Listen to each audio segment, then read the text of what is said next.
whole meeting for December 13th, 2012. And if we could have the roll call, please. Mayor Ron is absent tonight. The clerk's here. Trustee Pro Tem Fleming. Here. Trustee Emery. Here. Trustee Klebanow.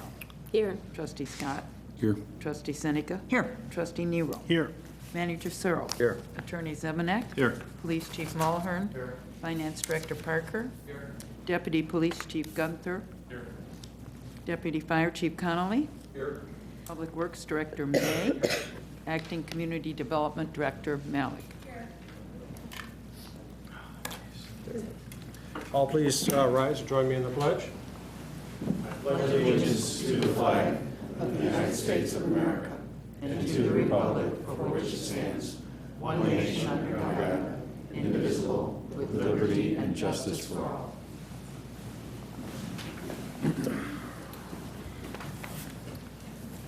Okay, the first thing we have this evening is open forum. And again, I need to remind everyone who's involved in the open forum that you have 3 minutes to speak, and that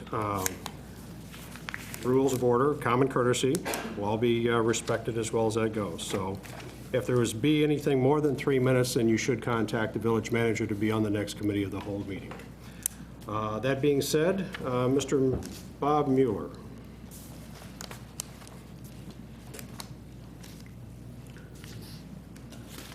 Good evening. Bob Mueller, 44 West 59th Street, Westmont. I think we all know now that our vote has been certified. We are in the post-home rule Westmont era. Some of us wonder if the board realizes that yet. I did a FOIA because the board went and hired a special attorney to look under home rule. It's like, wait a minute now. When we were talking about home rule, you said you didn't have any money. Now you've got money for a special attorney. You have a contract that has no cap on it, and you're trying to fight the voters. You're trying to overturn how the voters voted. You know, what happened to this board? You're supposed to be responsible to the citizenry of Westmont. This is hardly being responsible. So, you know, I don't know why you think you have the right to overturn the voters. It doesn't matter what the population of Westmont goes to if you even win a special census. There is no reason to ask for a special census, to do a recount. The voters have said no. The only way it can come back is for the voters to say yes. So realize that. Don't waste any more money on lawyers, special censuses, or whatever. Just accept the fact we are no longer home rule. Thank you. Thank you. Special census. Next, Ms. Grace Snyder.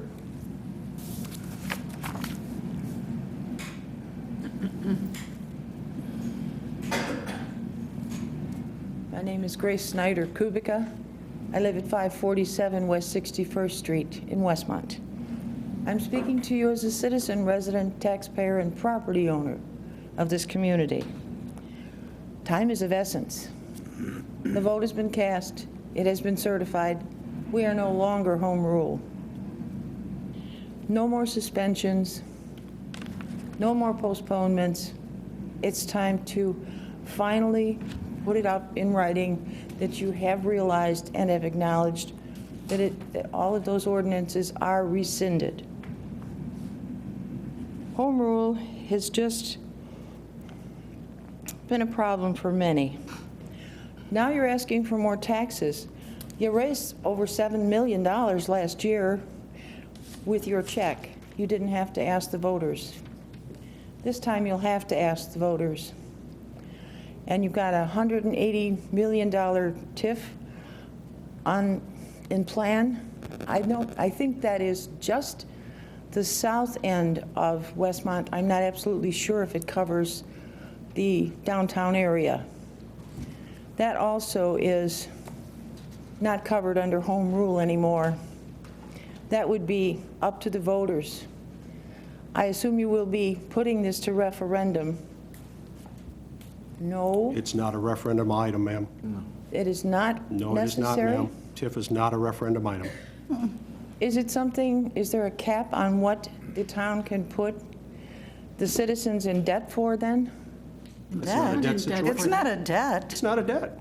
Well, it is over a period of years, and then it- No, no. and it also becomes a raise in taxes for all the No, it properties. doesn't, ma'am. Oh, it Yes, it doesn't. does. I've read that part. No, Not it's not aware, a but that part $180 I million read. debt for the town. I think, okay, that's fine. Go ahead and finish your comments, please. Well, it's about time that we finally got some good answers here, that you do know that we are aware. You woke us up, and we are awake. We're paying attention. The citizens, the residents, and the taxpayers of this town are going to be paying attention to what's happening. I did not realize that a TIF, I thought that a TIF with that kind of money had to go to referendum. I beg your pardon, I did not know that. Doesn't. Thank you. Thank you. That's it for open forum this evening. Thank you very much. Moving on to reports. I don't see that the mayor has left anything for me this evening. I will start with the clerk then, please. I just want to congratulate and thank the Progressive Village Performance Network on their delightful production of Bishop's Wife last weekend. It was a really cute show, put you in the Christmas spirit. They did a nice job with it. And also to thank Tracy Valario for her nice chamber after-hours Christmas party the other night. Tracy's and DJs and her staff always do a nice job. It was fun, gets everybody in the spirit. Thanks. And that's all I have tonight, thanks. Thank you. Village Attorney. First, welcome back to Trustee Klebanow after serving your stint for FEMA again, helping people. Nice to see you back.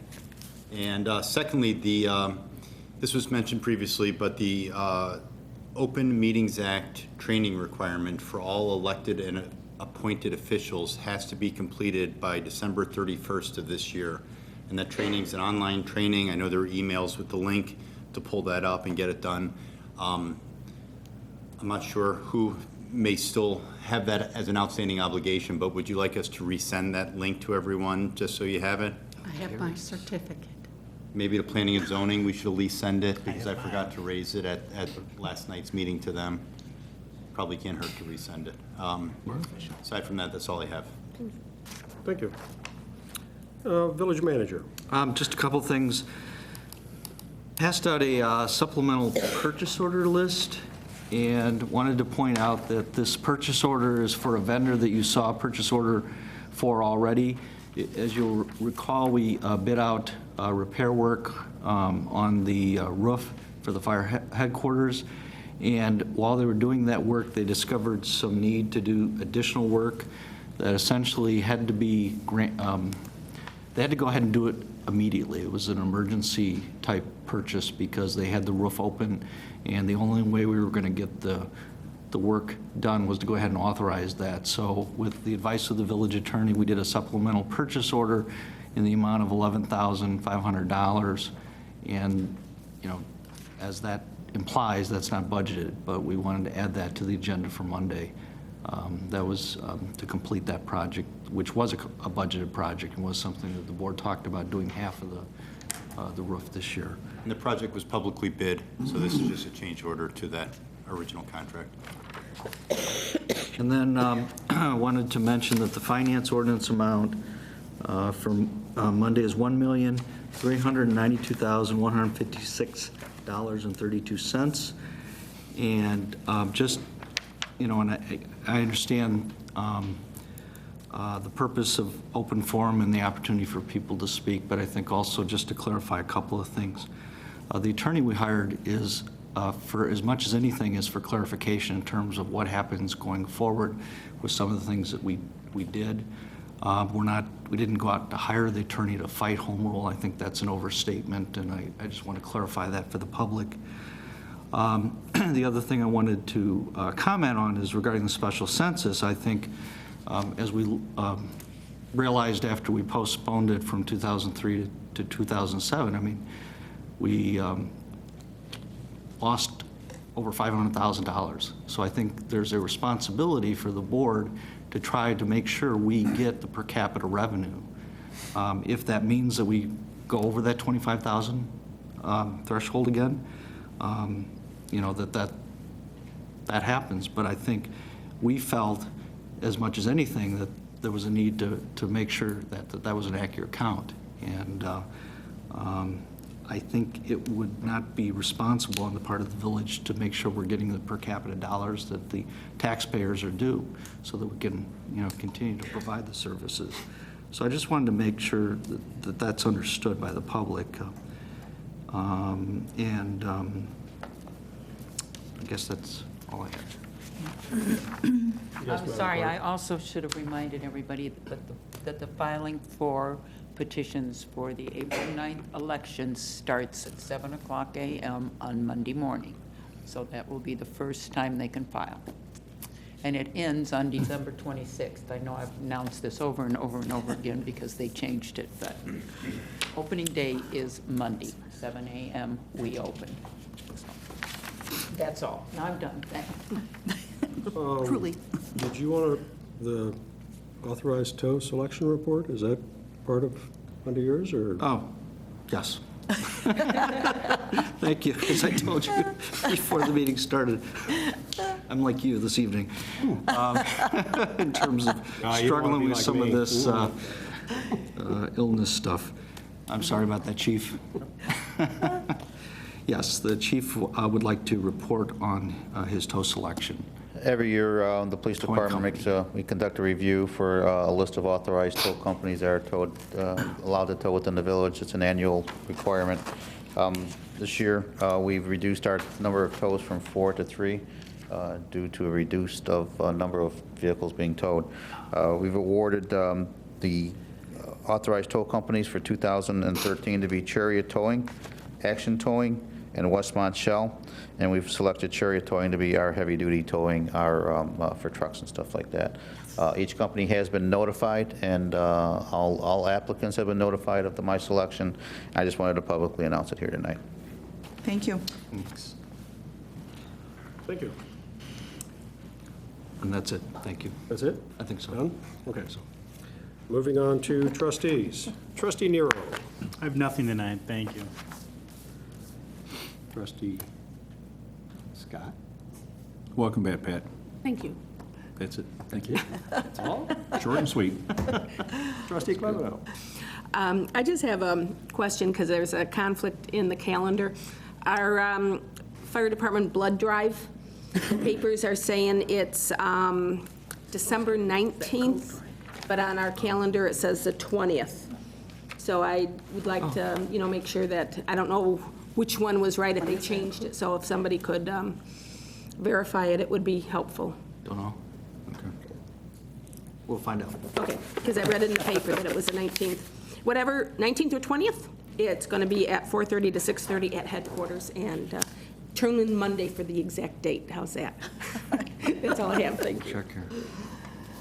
Trustee Seneca. Thank you. I just wanted to piggyback off of the clerk's comment. Bishop's Wife was phenomenal. This is a wonderful theater group right here in Westmont, so I'd urge the residents to support them however you can.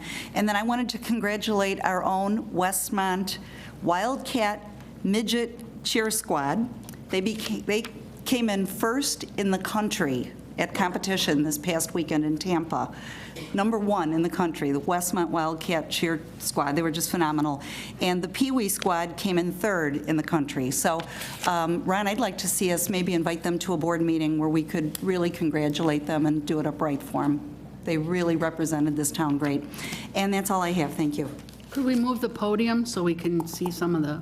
midget ones, the little teeny ones. The midgets. Some of them, yeah, we'll make them perform. Trustee Emery. And that's all I have. Thank you. First of all, yes, piggybacking on what Manager Searle said, our hiring of an attorney was, it wasn't an overstatement to say that we're trying to overturn home rule. It is a misstatement. We understand, saying when is the board going to realize it.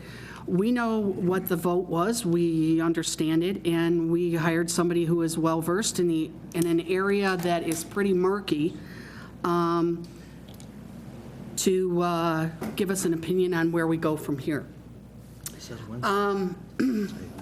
welcome back, Pat, for anybody who saw the 12-12-12 concert last night. Pat was singing backup for rapper Kanye West and designed his costume, but you would have to have seen it to appreciate my comment. A leather kilt. Anyway. And lastly, a get well and stay well to John Ziblis.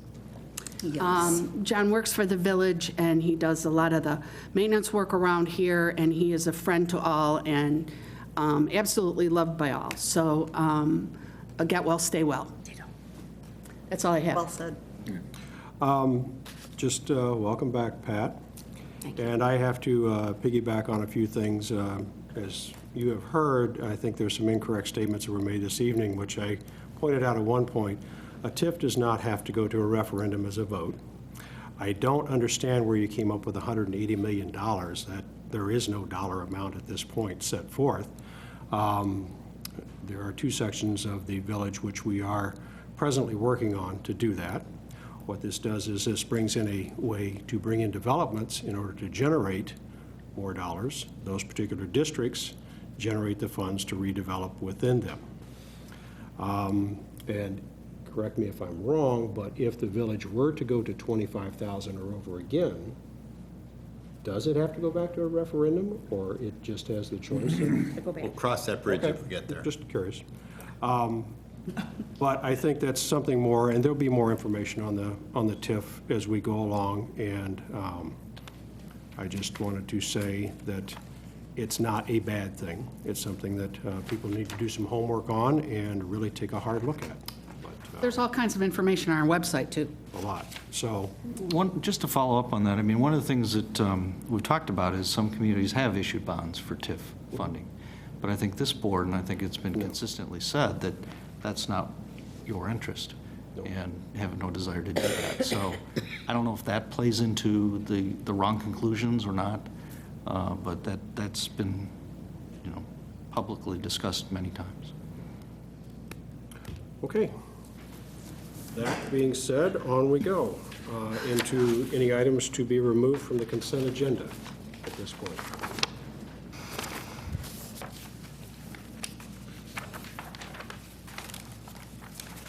Nope. No, sir. Nope. Okay.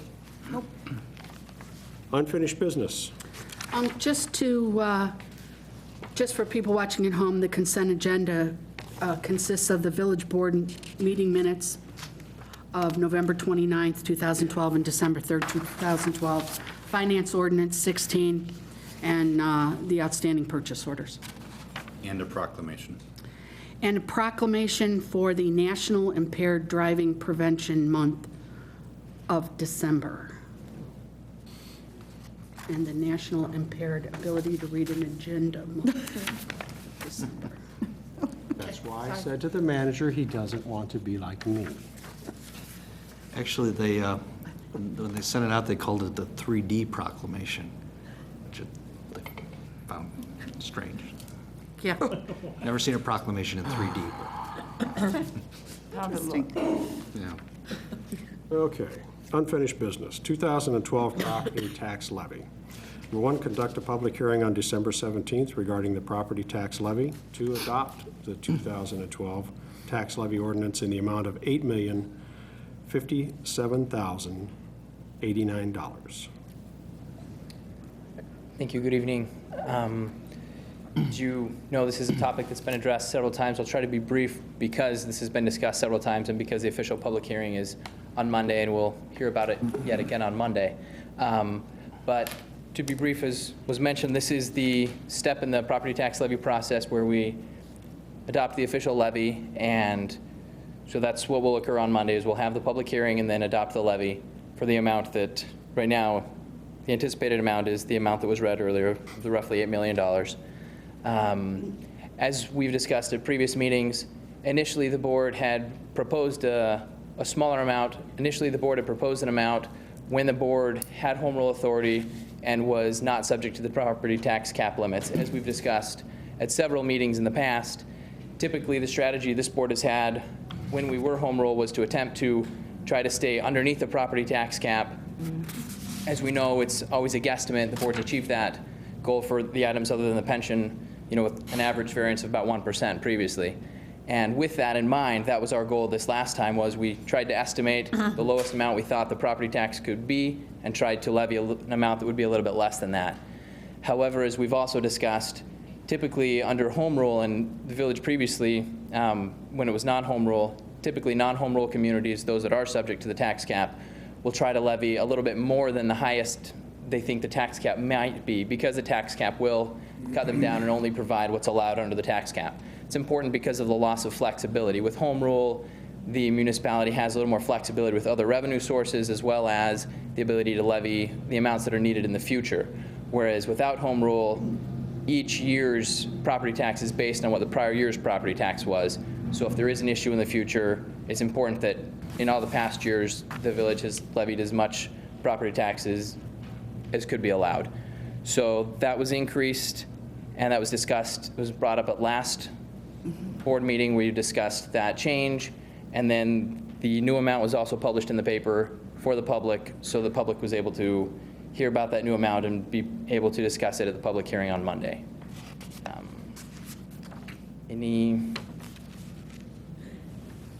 The one other thing I did want to mention, I had received a question about it after the last meeting from a resident.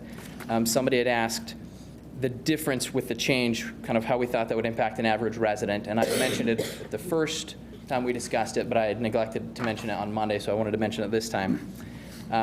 We estimate the average impact for that change would be somewhere between probably $20 to $40. So, because we don't have all the information at the time we make the levy, we don't know for sure what that rate will be or what the impact would be, but that's a rough estimate, about $20 to $40. Any other questions? Thank you. Anything else? Questions, comments? Nope. Okay. Moving on. Establishment of a public hearing date for the South Westmont Business Development TIF. Board to consider an ordinance to set the date, time, and place for public hearing pertaining to the South Westmont Business District Tax Increment Financing District. Good evening. Just before we get started, I want to confirm to the members of the audience here this evening and those that may be listening at home that this is not, in fact, the actual public hearing, that a mailing was sent out to provide notice that that meeting was canceled for the original public hearing date that was set for this evening. And instead, tonight, we're discussing the new public hearing date. So a revised TIF schedule for the south end of town has been provided by our planning consultant, Tesca. The new public hearing date that has been identified is Monday, February 4th at 7 p.m. And by state statute, the village board does have to adopt an ordinance establishing that date as the public hearing date. And also for the benefit of folks listening at home, we do, as was referenced earlier, have a wealth of information available on the website. If you go to westmont.il.gov, on the right-hand side, there's a big button that says TIF information. You can also sign up to be a part of our interested parties registry. That's something that's available to property owners, residents, and others that may want to follow along what's happening with the TIF district.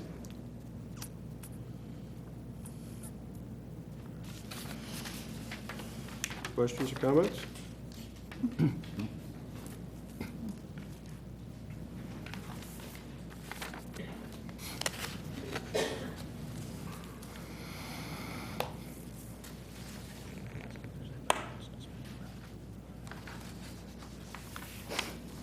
Okay. Thank you. Moving on. Draft comprehensive plan. Board to consider a motion referring the draft comprehensive plan to the Planning and Zoning Commission for the purpose of conducting a public hearing. Thank you. Halcyon Levine has completed the draft comprehensive plan after many months of community outreach with our residents, business communities, and others participating in a series of public meetings, web surveys, and other tools to gather opinion to formulate the consensus for this draft document. And again, by state statute, we're required by law to establish the public hearing date where that draft will be considered by the Planning and Zoning Commission. So we've tentatively identified January 9th at 7 p.m. as the public hearing for the plan. And then if the date is approved, between 5 and 7 that evening, there will be a community open house to go over some of the plan documents, the sub-area information, et cetera. And again, we have a lot of information that's available online. We're working to get a button on our new website to link back to the location where all of that is stored through Halcyon Levine, our planning consultant. So for the time being, you can find that all at hlplanning.com/Westmont. You can find the draft and all of the meeting information.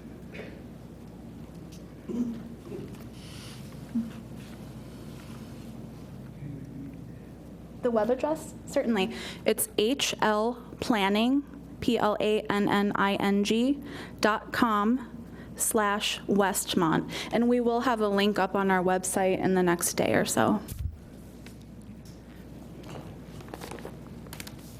Any questions or comments? No. Board? Nothing? Okay. Thank you. Moving on to new business. 126 North Grant Street, Blanca lot coverage variation. Board to consider an ordinance approving a zoning code variance requested from Thomas Blanca to allow lot coverage greater than 35% maximum allowed. Good evening, sir. Good evening, how are you? Just fine, and you? Is this on? It is. Yep. And if I could have your name and address, please. Thomas Plonka, 126 North Grant Street, Westmont. Thank you. Living there for 46 years. What this project is we have some flooding issues. In heavy rains, a water pool develops between our neighbor to the north and our house, and it eventually finds its way into our basement area. So the attempt is to, I thought was a simple attempt, to put in a rain garden, which I then found out was not quite as simple as I thought it was. So the first attempt was to put in some permeable pavers, which then I found out are not actually approved yet by the village and would require a variance for that. And the rain garden, after having much help from the staff, both to determine what the rain garden definition was and whether or not it's met the county's requirements for temporary water storage areas. And to some degree it did, but it was not totally sufficient. That brought up the point that the dry well that I already had in the plan had to be expanded, making it almost twice as large as it was originally planned, which turned out to be not much of a problem anyway. So the program actually starts by removing the sidewalk from the front patio around the back to the garage. That's the sidewalk that will be replaced with permeable pavers. The rain garden starts in the area between the back of the house and the garage, which is right in that area. And that will be basically, it's a temporary water retention area. It'll be dug down about, at the south end, it'll be about a foot down, and it'll gradually slope to 1.5 feet at the north end at this point. Also at the north end is where the dry well will be placed. It will be 6 feet deep, 3 feet wide, 10 feet long, as required to hold the capacity of the water that the staff engineer believed was necessary. So that, and then in addition to that, there's a small new patio with permeable pavers being added to the back of the garage. And that was also included into the water capacity requirements. So with the removal of the sidewalk and putting in the permeable pavers and the rain garden, there's, from the engineering estimates, there's more than sufficient capacity to hold any rainfall that actually flows from our neighbor to us and from our back to the back of our house. Any questions?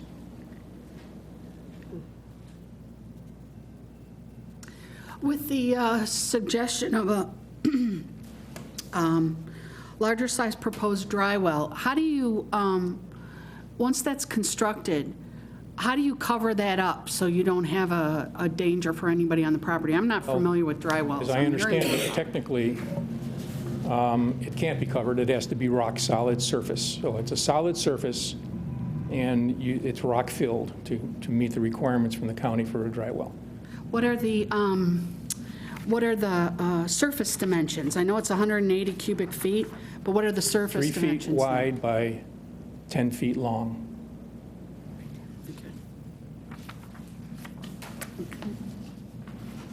I think there's also a way where you can put, I've got a smaller opening in my backyard for a dry well with a grate over it. Goes down, it's sand bottom, but Yeah. different designs, I guess. Correct.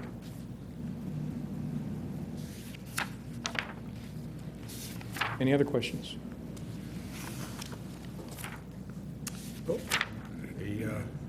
Planning and zoning was fine with it? Yeah, planning and zoning was fine. Yeah. And there was no neighbor opposition to this. They're good neighbors.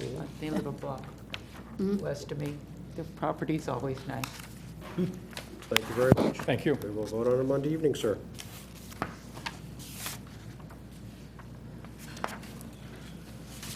Okay, next, video gaming terminals and licensed liquor establishments.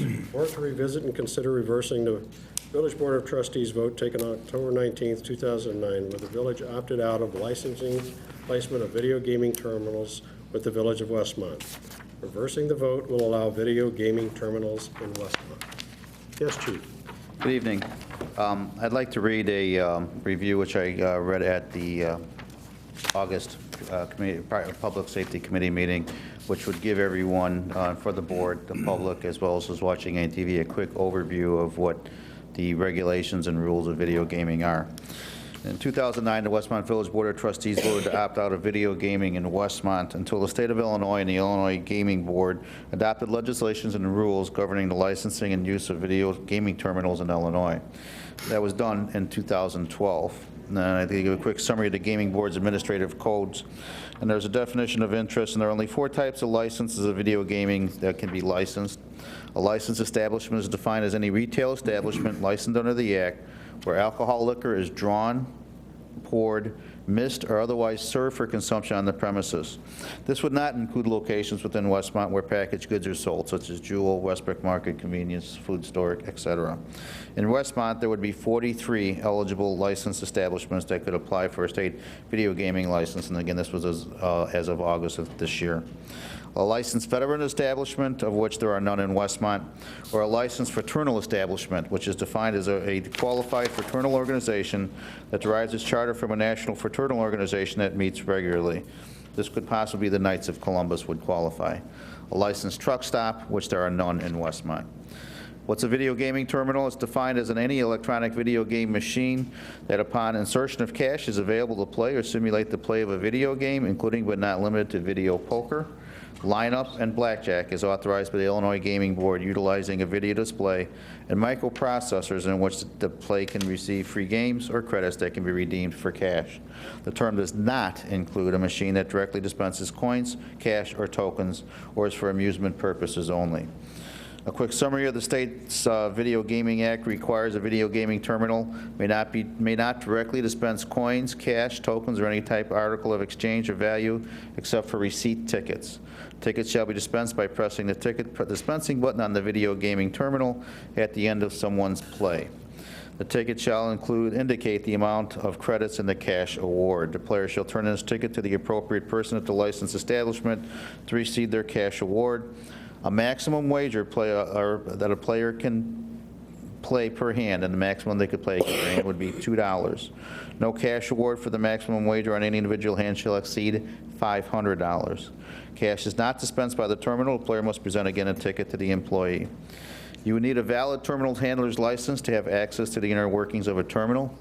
A licensed establishment may operate up to 5 video gaming terminals on its premises at any time. The total number of machines is determined by the property owner or the business owner themselves. A licensed establishment cannot be within 1,000 feet of an inter-track wagering licensee or home dock of a riverboat, and not less than 100 feet of any school or place of worship. This does not apply if the school or place of worship moves in after the video gaming license is issued. A municipality may pass an ordinance prohibiting video gaming within the corporate limits of the municipality. This is what was done in 2009 by this board. No licensee shall cause or permit any person under the age of 21 years of age to use or play a video gaming terminal. Any licensee who knowingly permits this is guilty of a business offense and fined at an amount not to exceed $5,000. And the license is issued by the Illinois Gaming Board. That board shall conduct the background investigations with the assistance of the state police or another law enforcement agency. The license fee application for a terminal operator is $5,000, and that's also their annual fee thereafter. Licenses are annual. Licenses are issued by the state and not by the municipality. The municipality actually has no control of the video gaming process other than to check for underage violations. Terminals can only be operated during the same hours of operations generally permitted to holders of a license under the Liquor Control Act within Westmont. Each operator shall maintain liability insurance on any gaming device. Video gaming terminals must be located in an area restricted to persons over the age of 21, the entrance to which must be within view of at least one employee who is over 21, and it can be also an infrequently asked question to the gaming board. This area could be roped off by like theater roping or like a half wall. It doesn't have to be a complete wall physical barrier. It has to be just some type of physical barrier separating access to the machines. A tax of 30% is imposed on the net terminal income. 5/6 shall be deposited into the Capital Projects Fund, and 1/6 shall be deposited into the local government video gaming distributed fund. Revenues generated shall be deposited by the terminal operator who is responsible for tax payments and especially created separate bank account maintained by the video gaming terminal operator to allow for electronic fund transfers of monies for tax payment. Failure to report or falsely report the tax, someone will be guilty of a Class 4 felony. A non-home rule unit government may not impose any fee for the operation of a video gaming terminal in excess of $25 per year per machine. The amounts allocated and paid to a municipality pursuant to the Act may be used for any general corporate purpose authorized by that municipality. I've since spoken to several businesses who responded to a survey, which I've done earlier. Let me interrupt you, Chief. Yeah. My bad, Mayor Pro Tem, when we had the public safety meeting at 5:30, I estimated for the people who were here and spoke that this would come up on the agenda around 8 o'clock. Some of them, if we keep going, they will probably feel deprived of their right for public comment. So although the chief read into the minutes and for the benefit of everybody, read what the statute and proposed statute says, if we can hold off, go through a couple more things until 8 o'clock, so if those people wanted to come back, then we can start with your comments beyond reading of the... Just about the end of them anyway. That's fine. That's not a problem, so long as, everyone's in agreement on that. That's fine. It's fine with me. It's fair. We'll bring Okay. it back. Okay. I'll be back. We know. Oh, you will. It was not an effort to get you to shorten your podium time. It worked, though. It worked. Okay, so we'll just kind of suspend that for... Come back to it. We'll revisit it, as they say. Revisit Back in a to few that in moments. about 20 minutes. Okay, moving on to another item that's near and dear to several individuals' hearts. Semi-tractor and/or trailer parking restrictions. Board to consider an ordinance amending Section 18-91 relating to a parking in the Village of Westmont with the following restrictions. Number 1, prohibiting semi-tractors and/or trailers from parking at any time along 61st Street from Cass Avenue to William Street. 2, raising the parking fine for this offense from $30 to $500. 3, violators will be subject to a vehicle tow. Number 4, restrict tractor trailers sitting idle time in the area to no more than 5 minutes. Now, question that I have right off the bat is, what is your interval in between the times that they can allow the engines to idle? Because that'll be the next question. I'm sorry.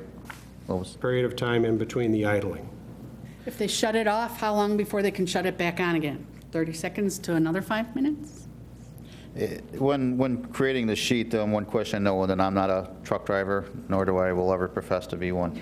I do know that with diesel engines, you need a sufficient warm-up period. I don't know that if a vehicle's been operating all day long and you were to sit it there and shut it off, how long of a time period before you start it back up? I would look to somebody else for expertise in that. My concern would be is originally the input we had was no longer than 5 minutes. Do we put in there some type of an exception where, unless the vehicle is just starting up and an idling period to warm up? It's already been warmed, I don't know if they need a time restriction. Well, in most diesel engines' capacity, when they first start up from a cold start, they're going to need 5 to 10 minutes to idle up to where they really need to be in order to get all the fluids running through the engine the way it should be, and the fuel, because diesel is a different item. You have to put additives into it for winter and summer, depending on how it is and how it operates. I think the question came into play, which this will probably take care of also, is idling time in the middle of the night if they're parked there. And I think that was part of the problem, that what was happening was that they were sitting there parking and idling, and that's a very annoying sound in the middle of the night.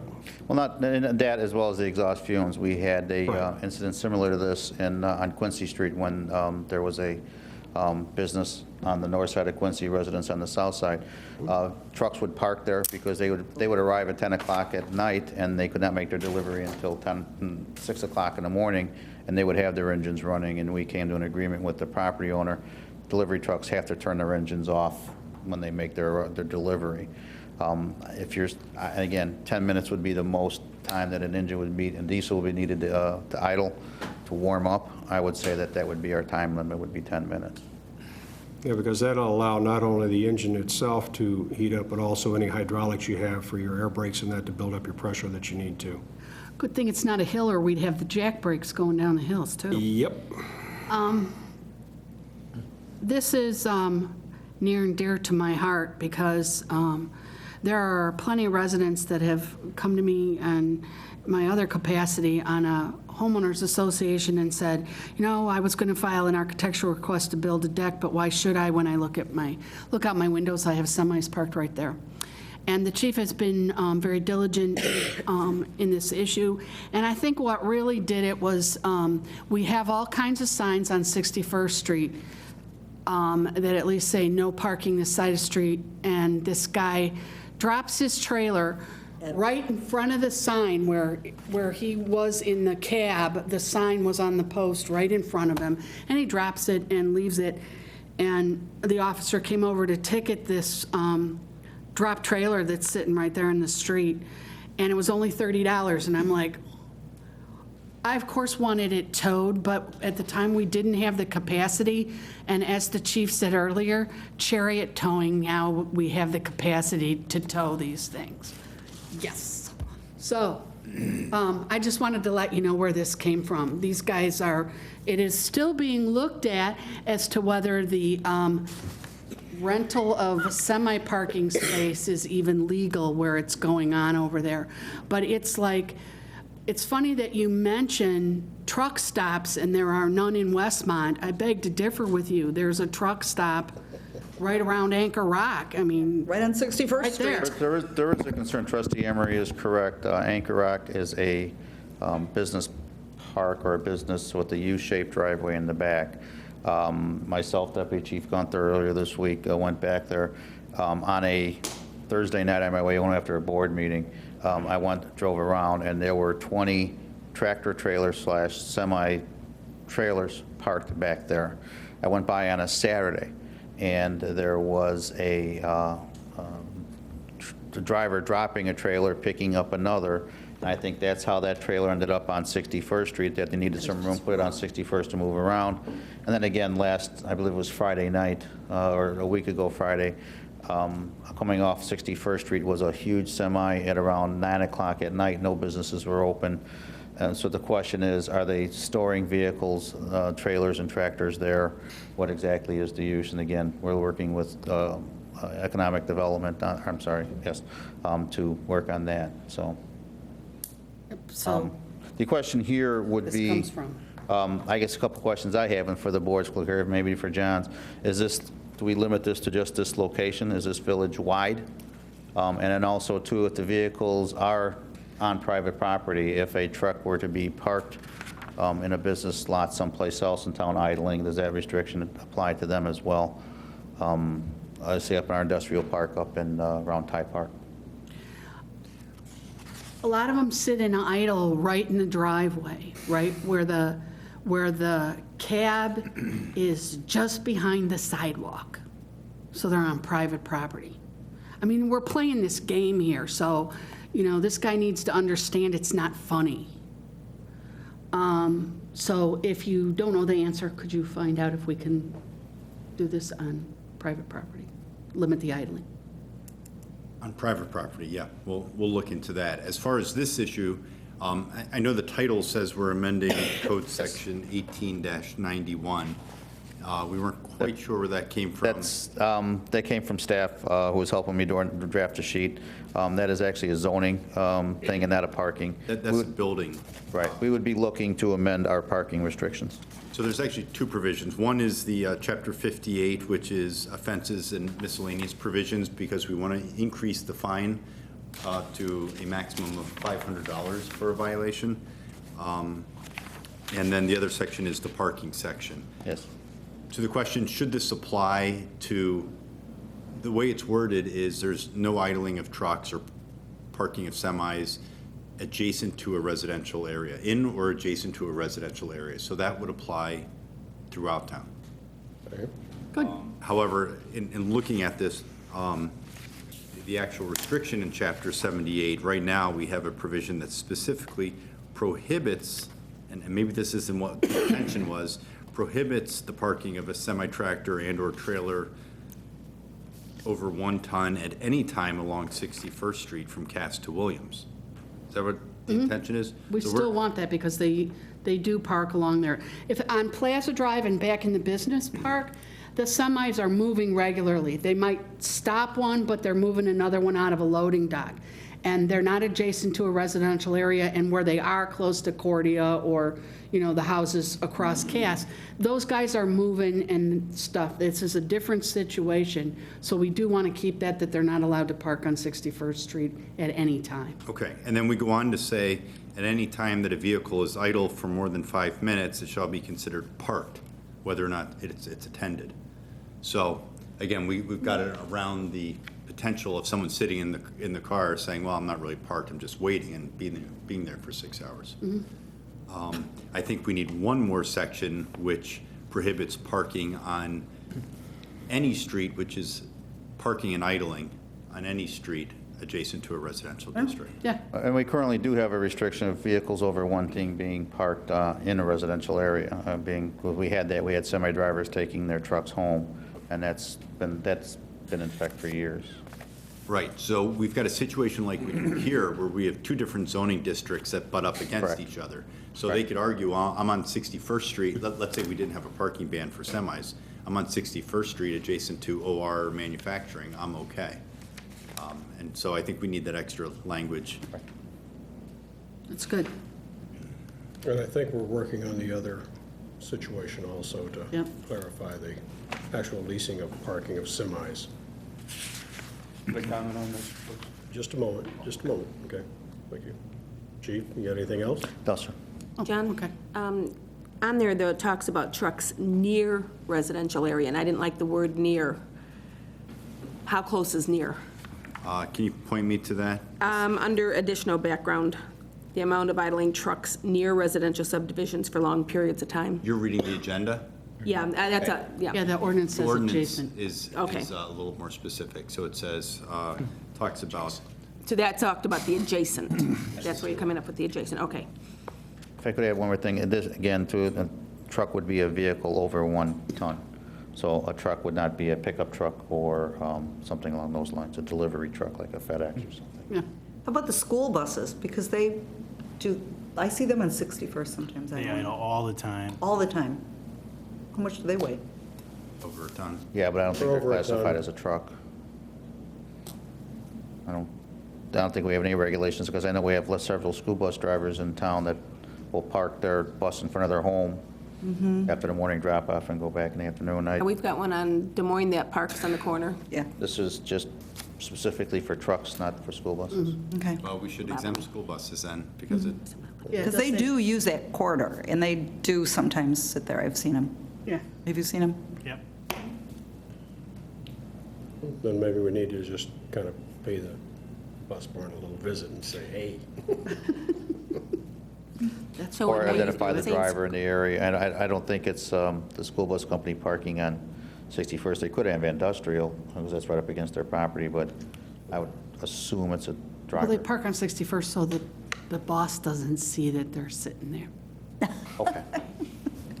okay? That's why they're not on Van Ness. Okay. No, but are you saying that school buses can't park like on Des Moines? When the driver goes back home for a short period of time before she's got to drive, they can park there, can't they? it's nothing that No. Yes. We prohibits can that. exempt school buses.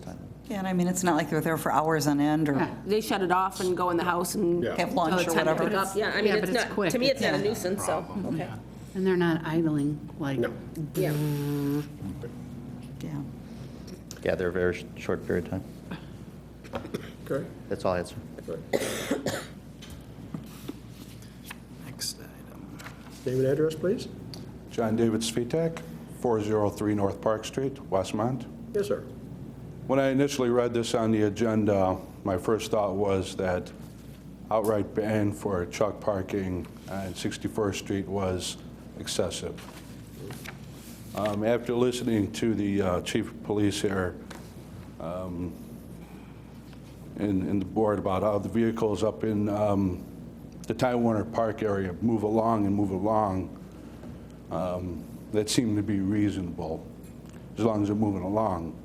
And as long as the police department uses their discretion, I'm concerned that you may have a delivery on 61st Street, and they may not be able to get into the dock for one reason or another, and they may have to temporarily sit on 61st Street.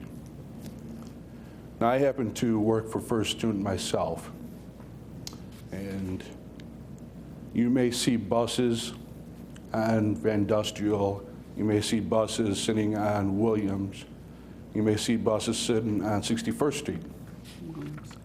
Those may not necessarily be First Student buses. They may be buses from other companies that happen to be servicing Westmont School District and Downers Grove School District. As far as a one-ton weight limit, how would that affect the utility vehicles for AT&T? This past Tuesday, I drove back into the terminal on 61st Street from Fairview. And on 61st Street and on Van Industrial, I would say 50% at least of the vehicles were marked AT&T for the training center. Also, when I do visit, say, the city of Chicago, there's several locations in which I can park a bus. And they do remind you, and they enforce it rigorously, that there is a 3-minute idling time. 3 minutes, wow. 3 minutes. I would ask that you look at state law and mirror the state law as much as possible, because most people know state law. And also, most companies nowadays strongly prohibit idling because it's cost-effective not to. The company I currently work for had a safety meeting last week, and at every safety meeting, there's a reminder about idling. Also, on 61st Street, you have a sign in the first block, west of Cass Avenue, that prohibits parking from 6 p.m. to 6 a.m. What I would recommend is you extend that down to Williams, and that you put signs there that indicate, as a reminder, of a 3-minute idling limit. Now, I believe state law allows for some exceptions. Medical may be one of them, but the other may be if you have to need the engine on the tractor to offload or load, you may have a lift gate. But hopefully you'll be able to leave this up to officer discretion in most cases. Thank you. Thanks, Thank David. you. The AT&T trucks, a lot of the training stuff, they don't do the same stuff that the semis do. Even if they're heavier, they don't have the loud idling, they don't sit there and, block everything. I don't think they're problematic. We're going to exempt school buses. Yesterday, we did drive down 61st Street. It's more the service trucks. If you would see them doing line maintenance, not a van, but a larger type van. I don't know if those would be over the 1-ton limit. We saw those yesterday. They put their traffic cones out there for their policy and everything. Yeah. That's what Deputy Chief Gunther, I'd be surprised if they're actually over the 1-ton limit. They were more the service vehicles that you see coming to your house in that type of area. These are actual utility vehicles Correct. that go out to the telephone poles and use. Right. Yes, there's been some of The those. officers would yeah. use discretion on that, yeah. Yeah, matter of fact, the 61st was packed with cars all the way from pretty much Cass, almost all the way down to Vandell Street. They've had a lot of training going Yeah. on. Yep. Yes, which was good to see. Anything else on this? Thank you. No? Okay. No, I got a few minutes yet. Next item. False alarm billing agreement. Board to consider an ordinance amending section 58-29, false alarm billing with the following request. Review and amend the definition of what constitutes a police false alarm as defined in section 58-29B from the current definition. 2, review and amend current fee schedule as outlined in section 58-29C, fines for police response to a false alarm. Ian? This was discussed back in, earlier this year at a Public Safety Committee meeting, and the committee at that time recommended a change in fees. Before I could institute the change in fees or get it in front of the board, in talking with my personnel, they did not recommend or want to make the changes except every 6 months time period, which would have been July 1st, which I missed. And so now we're coming up on January 1st where the fees would take into effect. It was taken into consideration how many false alarms a business had, and we didn't want to change the rules of the game in the middle of that. So it was decided that we would hold off until now so that the changes in the fees would take effect January 1st, because everyone would start with a zero, with a clean slate. All would have zero number of false alarms, and that way it doesn't screw up the proration. The change in fees would be one false alarm would be free, which is currently as we do now. Change would be on the second and third false alarm, which would be $25 per false alarm. The fourth and fifth would be $50 per false alarm. The 6th through 10th would be $100 per false alarm, and anything more than that would be $500. And the main reason for the steep increases is that if we're going to a false alarm to a place with, pretty much between 6 and 10 false alarms, it's something that either they aren't maintaining their system correctly, they aren't making the repairs when the repairs are needed, and they aren't paying attention to their alarm. And we did have some. We don't have very many, not very frequently have many of them, but we did have some. And the other question was the description of what a false alarm is. Our false alarm was adequate. However, in talking with staff, it was recommended that we bolster it up a little bit. So we took examples from some other towns, and with Deputy or Assistant Village Attorney Anne Marie, we redefined the definition to what you see in front of you.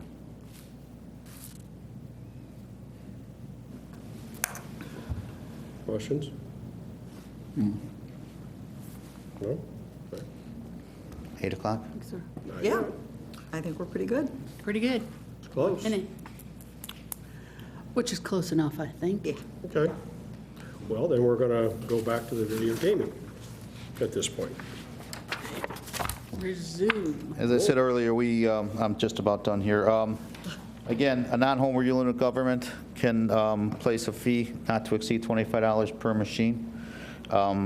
We have no control over how many machines are allowed. The government or the state says 5. That is a set of 5. Several surveys were done back in August. I sent out a survey to the businesses asking if they would like to have a video gaming license if this was passed, and how many machines they would put in. And in talking to some of those businesses, some of their estimates have changed. I talked to a business owner this week who had given me a survey response that said he wanted machines, now he does not. So this information is, again, based back in August. I didn't reach back out, but there would be, at that time, 14 responses out of all the liquor licenses were received, and 10, which would be 9 now, would receive a video gaming license. The total number they expressed an interest in, some businesses wanted 5, some only wanted 3, some wanted 2. But in Westmont at that time, was, and these again just estimates, was 37. So the amount estimated for revenue to the village from video poker has been figured somewhere between $1,500 to $2,500. There was no set figure at that time. There still isn't. The revenues are coming in for the months of September, October, and November, but those fluctuate. Using the $1,500 as a minimum, the village would receive a minimum of $55,500 a year, using the maximum range of $2,500 per machine. As a maximum return, the village would expect to receive $92,500. And looking at recent figures that I just received late this afternoon, we estimate that you could anticipate approximately about $1,000 a month per machine. Not knowing what the exact amount. Based on this, we figured the village could have revenue somewhere in the area between $80,000 to $90,000. And again, that's just a very rough estimate. So that's a quick overview of the licensing. At issue also, we're asking the board to consider there are 2 ordinances with the board which have to amend. Back in 2009, we created a village ordinance banning video poker in Westmont. That would have to be changed. And then also in our liquor codes, there's an ordinance in our liquor ordinances that says there should be no gambling in a video ordinance. That would also have to be amended. Just for the public's awareness, this is we held 3 public safety committees meetings where the public and business owners were invited to attend to speak to the Public Safety Committee on the issue of video gaming, latest which was as of 5:30 this evening. 2 surveys were sent out, one to the businesses and one to the residents via the use of the internet, and then the businesses were mailed or delivered individually. And that was done back in August to get the board any information for an informed decision. And that's it. One of the questions I have on this, maybe there, whatever. Now, the state, as far as the funds that come to the village, that's dispersed by the state, correct? I'm sorry, the village? The village's portion of the funds are dispersed by the state? Or does it come directly to the village from the vendor? Earlier this evening, there was a representative from a gaming company here who informed us, I'm sorry, I take that back. The fees, I believe, would come from the state, and I think by law, he said 45 days, and the state has to get those fees to us. Now, I talked to a representative from Oak Brook Terrace this afternoon. Oak Brook Terrace has a site in town, Gulliver's, on Roosevelt Road. So if the board is interested in seeing machines actually in operation, they are up and running there. I could check with him tomorrow to make sure and see how the state has been paying. I don't know how long those machines have been in place. Yeah, I'd be real curious to find out if our finance director could maybe contact and find out. They do have good hamburgers. If you could check with them and see what their time is on that, on the return. I'd just be curious. I'll check, and then I also check with my contact at Oak Brook Terrace, it's the retired chief. As I said earlier, if we have to wait for the state, if they can't get us our sales tax for 4 months, and the schools are still waiting for money, I can't believe they'll turn this around in 45 days. I don't believe they would. I'd rather see them give us our sales tax and pay the schools, Can you tell us what the surveys were? The numbers on the surveys, for the public surveys? Public survey, we ended up with 298 responses. I guess I can go down here. If video gaming is allowed in Westmont, would you visit a local business to use this machine? 117 responded yes, 111 responded no. 54 is I don't gamble and wouldn't play, and then 16 preferred a larger gaming venue. If video gaming is not allowed in Westmont, would you go to a restaurant or a bar in a neighboring community that allows video gaming instead of going to a Westmont business? 104 replied yes, 194 replied no. Will approving video gaming in Westmont reflect negatively or positively on the image of our community? 36 responses said positively, 134 said negatively, 128 said no effect. If video gaming is permitted in Westmont, do you believe it'll cause problems in the community? 100 responses replied yes, 89 not necessarily, 109 replied no. What is your recommendation to the Village Board of Westmont on video gaming? And this was, I'd almost call it it was close to almost a tie based on that. There was continue to ban video gaming in Westmont was 114. Reconsider and approve video gaming in Westmont was 145. Take no action but continue to monitor what local communities are doing was 18. And then monitor local communities and reconsider if neighboring communities approve video gaming were 21. And then there was comments. So that was up for, I believe, over a month to get some public comment. From the businesses,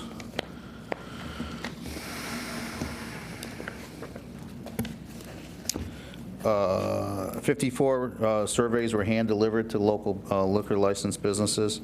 13 response, take that back, 14 responses was one I don't have in here. 9 businesses said they would seek a video gaming license. Of those 9, 32 machines would be installed in the 9 businesses. Some of the questions, would you seek a video gaming license? If Westmont continues to ban video gaming in neighboring communities, approve video gaming, do you anticipate this ban will have a negative impact on your business? 8 replied yes, 5 replied no. If video gaming is allowed in Westmont, but you choose not to place terminals in your business, do you anticipate that your business will be negatively impacted by not having video gaming? 4 answered yes, 7 replied no. Do you expect video gaming in Westmont will create additional problems in our community? 1 replied yes, 12 replied no. Do you anticipate that video gaming will attract undesirable patrons to our community? 1 replied yes, 12 replied no. This is just some of the responses to some of the questions. Should the Village of Westmont revisit their early decision to ban video poker machines? 12 said yes, 1 replied no. And do you anticipate that video gaming will create a negative image? 1 was yes, 12 no. Thank you, Chief. Thanks. Maybe we could hear from some of the public if they want to. I was just going to ask if there was any other comments from the board at this point in time. If not, be more Can than we- happy. I'll have some after we hear from the public. I'd be more than happy. Okay. If anyone from the public would like to speak, by all means.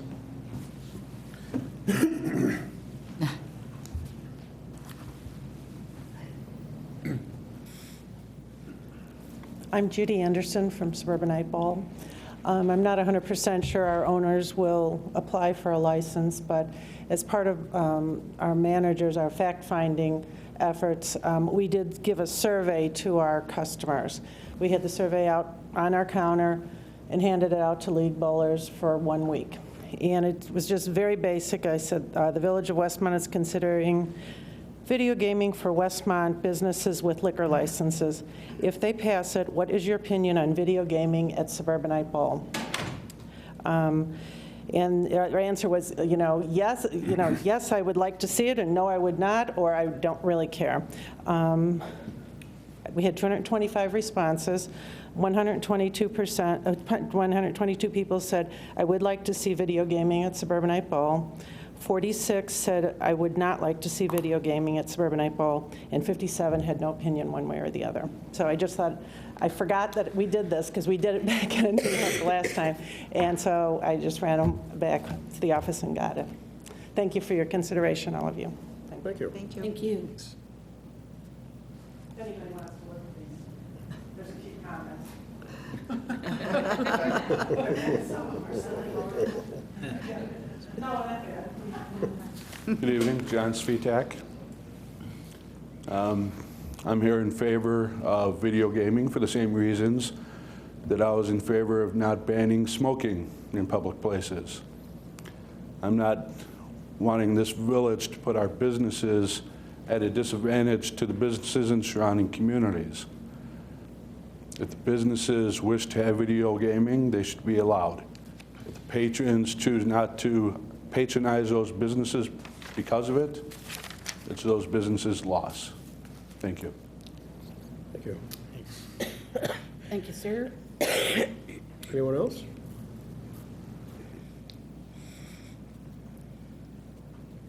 Hello again. I'm Tracy Valerio from DJ Sports Bar. I've been a resident and a business owner for 20 years in Westmont. Just a few quick things I want to say. I know you only have 3 minutes. I think that the board should look at this as a business decision. It would be income that you're losing with home rule. There's really aren't a lot of available options to make something up like this. I think it's a good idea. The businesses in town, as I said earlier, we all have an atmosphere that we work at our bars and our restaurants. And if it did bring in a negative element, we would do everything we could to not have that negative element. Like, I had a pool table 15 years ago. It caused fights. I got rid of it. It brought people in, but not the kind of people that I wanted in my business. So I think the business owners need to make that decision on who comes into their businesses. And we have the right to refuse service to anybody. I also am not doing this. The bottom line is not always money. One thing that I don't think anyone here knows, I don't allow energy drinks in my bar. I don't think energy drinks should be mixed with alcohol. And there's a lot of money to be made on energy drinks. You see it everywhere, and you can charge a lot for them. I choose not to. I don't like what it does to people. So that's something that I do to help my business. I'm forgetting everything I said earlier, of course. Well, It's okay. Most of you are here for it, but I hope you consider it. I know one thing I wanted to say. You look around in town, anyone that's been here for 20 years, let's say 20 years, there are certain businesses that are still around, and it is a lot of bar and restaurants. I see places come and go on Cass all the time, on Ogden Avenue, places come and go. So there is something, we must be doing something right because we're all still in business. So we'd like to continue to stay in business, and I think this would really help us out with cash flow. We can make improvements that a lot of us have been waiting to make because the last 5 years have been really tough on us. So, and again, we're doing this for entertainment for our existing customers, just like a dartboard or a jukebox or a golden tea game is something that they can do while they're there. It will probably bring in people from the surrounding areas because this is available in other towns. So people aren't going to go through 6 other cities just to get to Westmont. Everyone's got their places that they can go to. So I think that it's going to bring our neighboring communities in, because if they vote no, then I think those places will come in, those people. So thank you for your consideration. Thank you.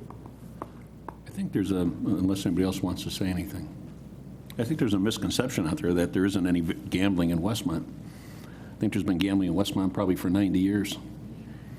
And to make a decision on this form of it is you need a comp, and the comp we have is the Illinois State Lottery. It's been around since the 70s. With the help of Spencer Parker, I got some information from the lottery on what happens in Westmont with the lottery. And the question I asked one was, how many terminals or businesses have lottery in Westmont? At that time, when we did the survey, it was 23. There's 24 right now. At that time, I asked how many dollars were being spent in Westmont on the lottery. And I'd ask people to take a guess. And I had ranges from $50,000 to $3 million. Of course, I'd laugh at the $3 million. 2.8. Until I heard that there was $7.7 million being spent in Westmont on lottery in 2012. Out of 23 establishments. That is $308 for every man, woman, and child who lives in town. Now, of course, not every man, woman, and child in town is spending on lottery, but it shows you how much dollars is being spent here. There's people who work in town, people who drive through town, and they stop at the gas stations and they stop at the different establishments to get their lottery tickets. I also asked how much was being, what the commission was that the businesses were getting from that, because there is a 5% commission on lottery tickets. I can't tell you how much each person makes because the lottery board asked not to have that done. It's privacy. But I can tell you there was $356,000 in commissions split up between 23 establishments. And of course, not everybody got an equal pie because some people sell more than the others. I had asked various residents, who do you think is the largest seller of lottery tickets? And some people would say the magazine shop here right near the tracks. And somebody would say Speedway down on Cass Avenue near 63rd. It's the Jewel on Ogden Avenue. And that's out of a machine. So to sit there and say there's no lottery, there has been lottery. There's lotteries for bingo. I mean, there's, gambling in bingo. There's gambling in split the pots, casino nights. There's a lot. And I think this just has to be looked at. And in the lottery, the village makes nothing. The take is all on the 5% that the terminal operators get. This is one way that we can make some revenue, $80,000, $90,000, $100,000, whatever it ends up being. I think one thing we have to look at is that if we are to consider this, the, I don't want to say the common sense, but the people in the know would say, you want to be the first because you get your most bang for the buck. Now, having had a lottery machine in a past business life many years ago when I was in there early, we got it and there was nobody else in the area. And we were jammed. And there's a leveling off point that after everybody else jumps on, then your sales will go down to a normal level and everybody else's will be equal at that point. But if you're going to do it, you do it early. And believe me, I'm sure there's other communities looking at it just like we are. So I think that's something we have to take into consideration, or it has to, especially given the financial circumstances. And I don't put it all on financial either. I put it on, I think it's everyone's individual right to decide what they want to do. I think government has enough fingers in everybody's pockets and everybody's pies to sit there and say, you know what, you can do this and you can't do that. I think people have to grow up and decide that they're going to be responsible enough and act in an appropriate way. And I give credit to our establishments here who have publicly stated that if it's a bad element or if there's trouble, they'll handle it. And I think that's something that they have to look at. So I think that's pretty much all I've got to say right now. I have a few things to say. And they're going to be disjointed because I was taking copious notes during the public safety meeting as people were making comments and answering questions and such. So I have to tell you, I'm really on the fence on this. I rarely am on an issue before this town, but there's several factors, and I'm going to look at them over the weekend, and because we're voting on Monday. But for the trustees who are not at the public safety meeting, I want to tell you that some of the factors that were brought up, I have responses to from my debate in this in my head. And we had people that came in and said, the state is going to run this and the state's going to have control over this and it's earmarked for a specific thing. So is the lottery. That was earmarked for education, and we all know what happened to that. And I think from my standpoint, when you come in and you tell me that, boy, the state's going to control this, Illinois is the 5th worst run state in the country. We moved up? We got better? We were the 2nd. I know. We're 5. Things are getting better. We're 5. We're 5 now. We got 45 behind us on the list that are doing better. So that's not something that's going to sway me when you keep saying the state's going to watch this and the state's going to control this and, the state gaming board, whose friend's going to be on this one. And earmarking stuff when they say they're going to do it and they can't even pay, they don't pay pensions, they don't pay schools, they don't do anything. That's really bad. To try to sway at least me with that. There was a gentleman from Universal Gaming Group that was in here. He lives in Darien, and he's going to try to sign up all the people on this. And he says, you can't compare this to a casino. Well, Some things I can compare to a casino because I do have limits to what I can compare this to. And he said, you're never going to get police calls on failure to pay. There has been illegal video poker in places all over Chicagoland for many, many years. And there haven't been police calls on failure to pay because it's like somebody stole my pot.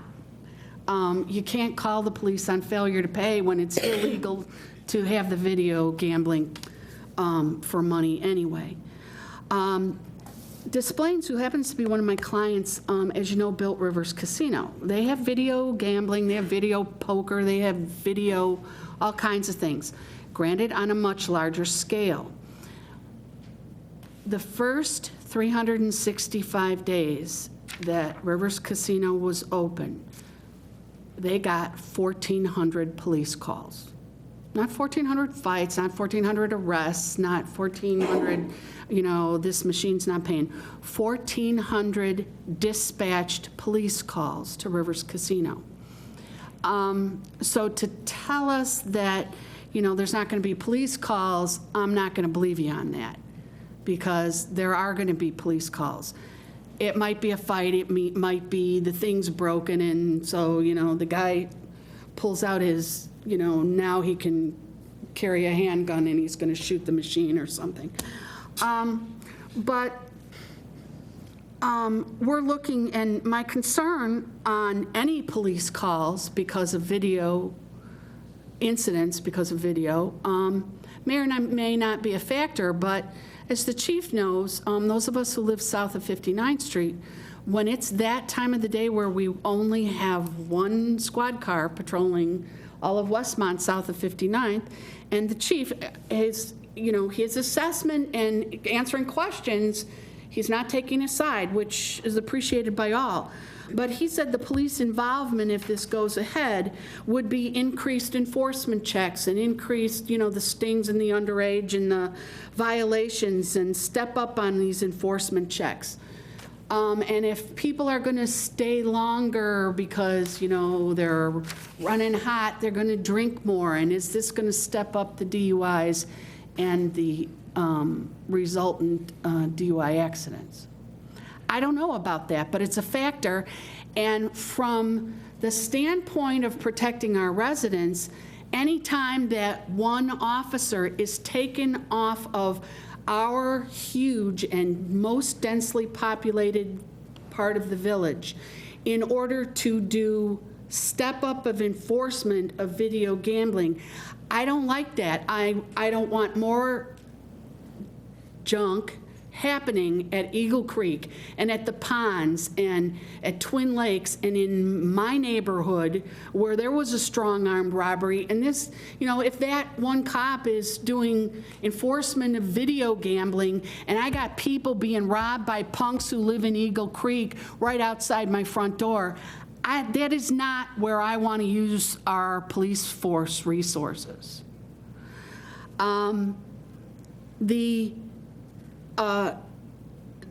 The consultant, there was a consultant who was a paid consultant, and he said, as an outside person looking in, it's highly regulated, it doesn't increase crime. I don't know that, but when you're a paid consultant, don't come in and say an outside person looking in. I told him I thought that was not appropriate to give an assessment.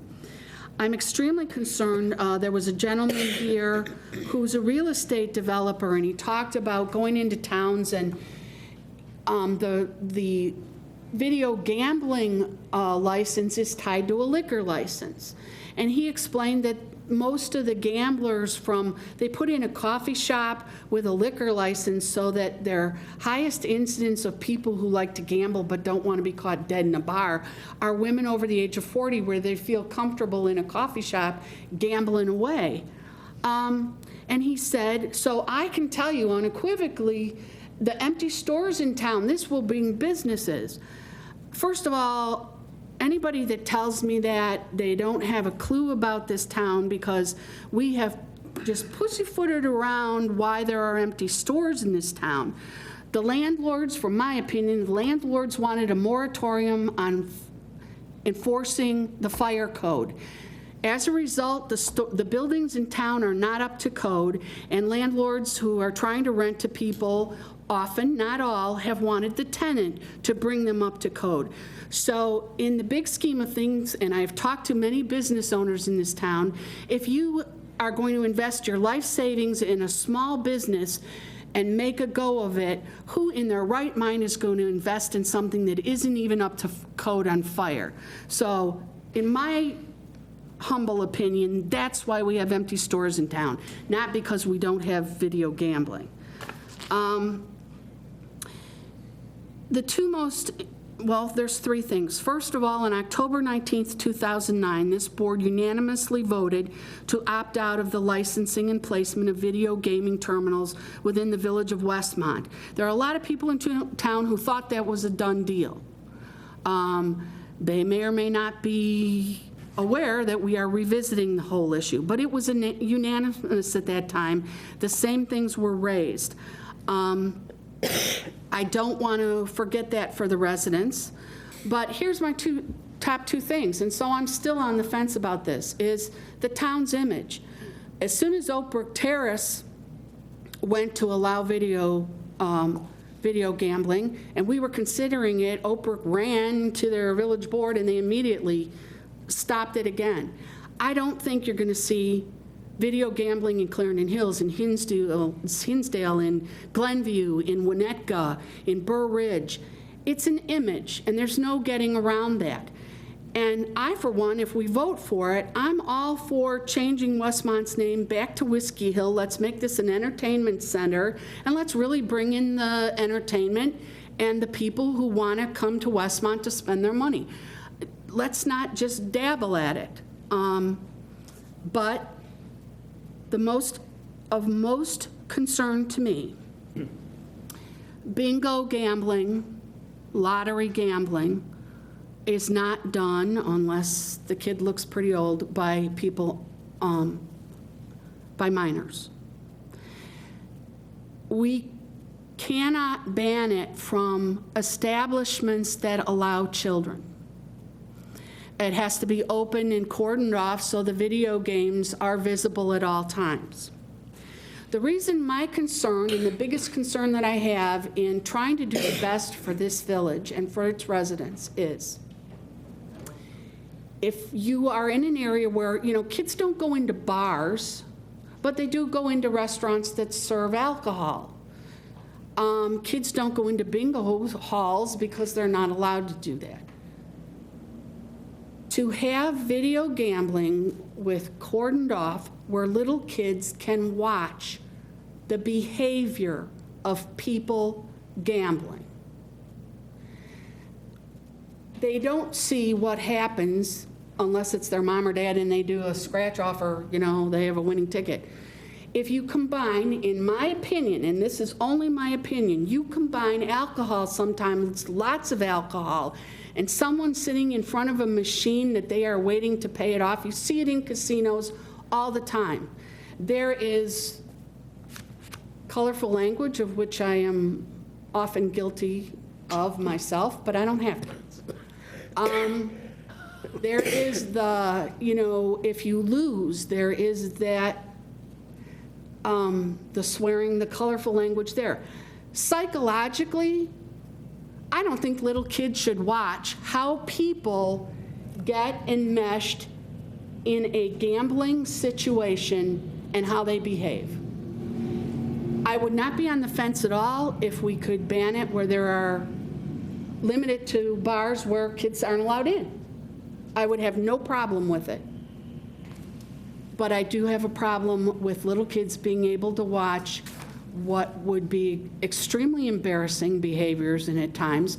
And even though Mr. Svitek said if people don't want to patronize those businesses, they don't have to, and more power to them.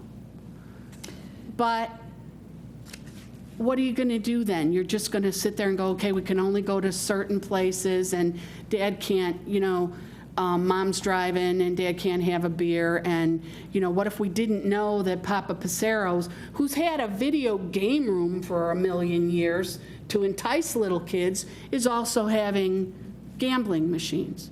So that's my long-winded assessment, and I don't know how I'm going to vote on Monday, but I have grave concerns. Just to go on about a little bit further on 2009, when we voted it down, I think we need to communicate to the village why we did that. At that time, the state did not have their ducks in a row. They had no clue what they were going to do. They didn't know how it was going to be administered. Yet they said to us, if you don't vote on this by such and such a date, you opt in. That's taken as a yes.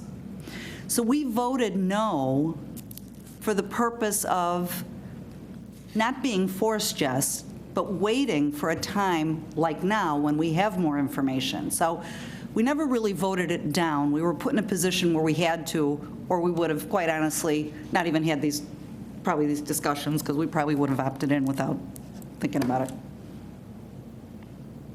So, the more I think about it, I'm not on the fence at all. I support it. I think it's good. I think it would be fine for the community.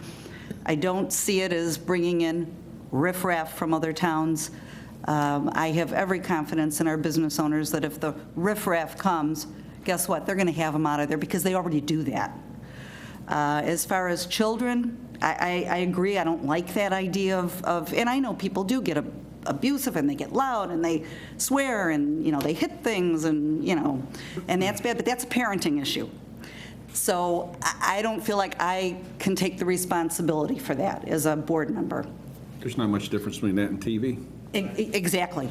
It's worse on TV, probably. So that part, I have no problem with. I've been to Walsh's, and I've seen families, with 12-year-olds sitting there having lunch, and it's not a place that you'd be afraid to go into, and I don't think it's going to be any different if there's a video game there, a gambling game. I honestly have no problem with this. In the beginning, I struggled with it, but the more I talked about it and the more meetings we had and the more I looked into it, and face it, $80,000 to $90,000 a year, I'll say it. I want that revenue. I want that revenue. So, doesn't sound like that much money, but it's $90,000 more than we have now. So that's just kind of my 2 cents, but. Or $2 if that's my limit. Max payout of 500. Thank you. Well, here's my 2 cents on this. I'm not on the fence either. I was in the beginning too, but I think all these meetings and all the information and all the surveys and our great business owners that really stood behind this, which thanks for doing, because I think that shows some other business owners in town that you can get involved and you can impact decision, you can help people really get the right information. So I commend you guys for that. I think first and foremost, before I got involved with Westmont, I always thought we were the last to do something. And, I think this is a good opportunity, like Trustee Scott had mentioned, to jump on board and get on that big spike, to be one of the first communities to do it. I think it's just a matter of time before it is everywhere, and it may not be very recent where it's in nice communities like Winnetka or Hinsdale, but eventually it's going to happen. I don't feel that it's my position to tell somebody what to do with their money. I think that a person works hard for their money, they should be able to do whatever they want with it. I also trust the business owners. I have spoken one-on-one with just about everybody that's, I feel, is petitioning to get this. And I can tell you, they're concerned about their businesses more than anything. They're not concerned about taking people's money or the negative connotation with gambling. They're concerned about providing entertainment. They're concerned about providing a good place for people to go and enjoy their time or spend their money with however they may. But ultimately, they know that the responsibility is on their shoulders. And they know that if problems do arise, if it does become problematic, it's ultimately going to be addressed not only by us, but by them, because they care about their business. I own a business. I care about it more than anything. I mean, that's my baby, and I know that they take care of their business the same way. It's their baby. And I think this is just another notch in their belt, another tool for them to become more competitive than the guys next door.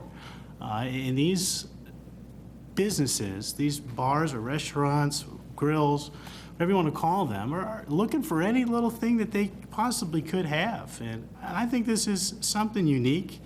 I do not classify this whatsoever anything near a casino at all. This is so distant from a casino, it's unbelievable. I mean, a couple of things would be the stakes, the limits, the type of gaming, the different type of hours. I mean, there's a lot of differences there. I don't think of it as a casino at all. This also reminds me, I mean, the people that are against it aren't going to be using it. It's the people that are in the establishments that want to go and hang out with their friends and put $2 in a machine. It's just like the people that want to buy a lottery ticket. I see it very similar to the lottery. I have no problem with it. Again, I just don't think it's my job to tell people how to spend their money, first of all. I don't know any elected official. And as far as the parenting thing and the kids being around gambling, I mean, I grew up in an Italian family. Every holiday, every Christmas, every Easter, every Thanksgiving, we played poker together, the family. It was quarter, nickel, and dime, and I've been playing since I was 3 years old. My great-grandfather taught me, and I love it. And I can tell you that was camaraderie. That was fun to be around with our family. And, you know, some of my family members sure were drinking wine on Christmas, but it was fun. And, you know, and I really enjoyed that. And having both of my grandparents still alive, both sets, or partial in one set, I asked them about this. I said, you know, is this such a bad thing? You know, why are people all up in the air about it?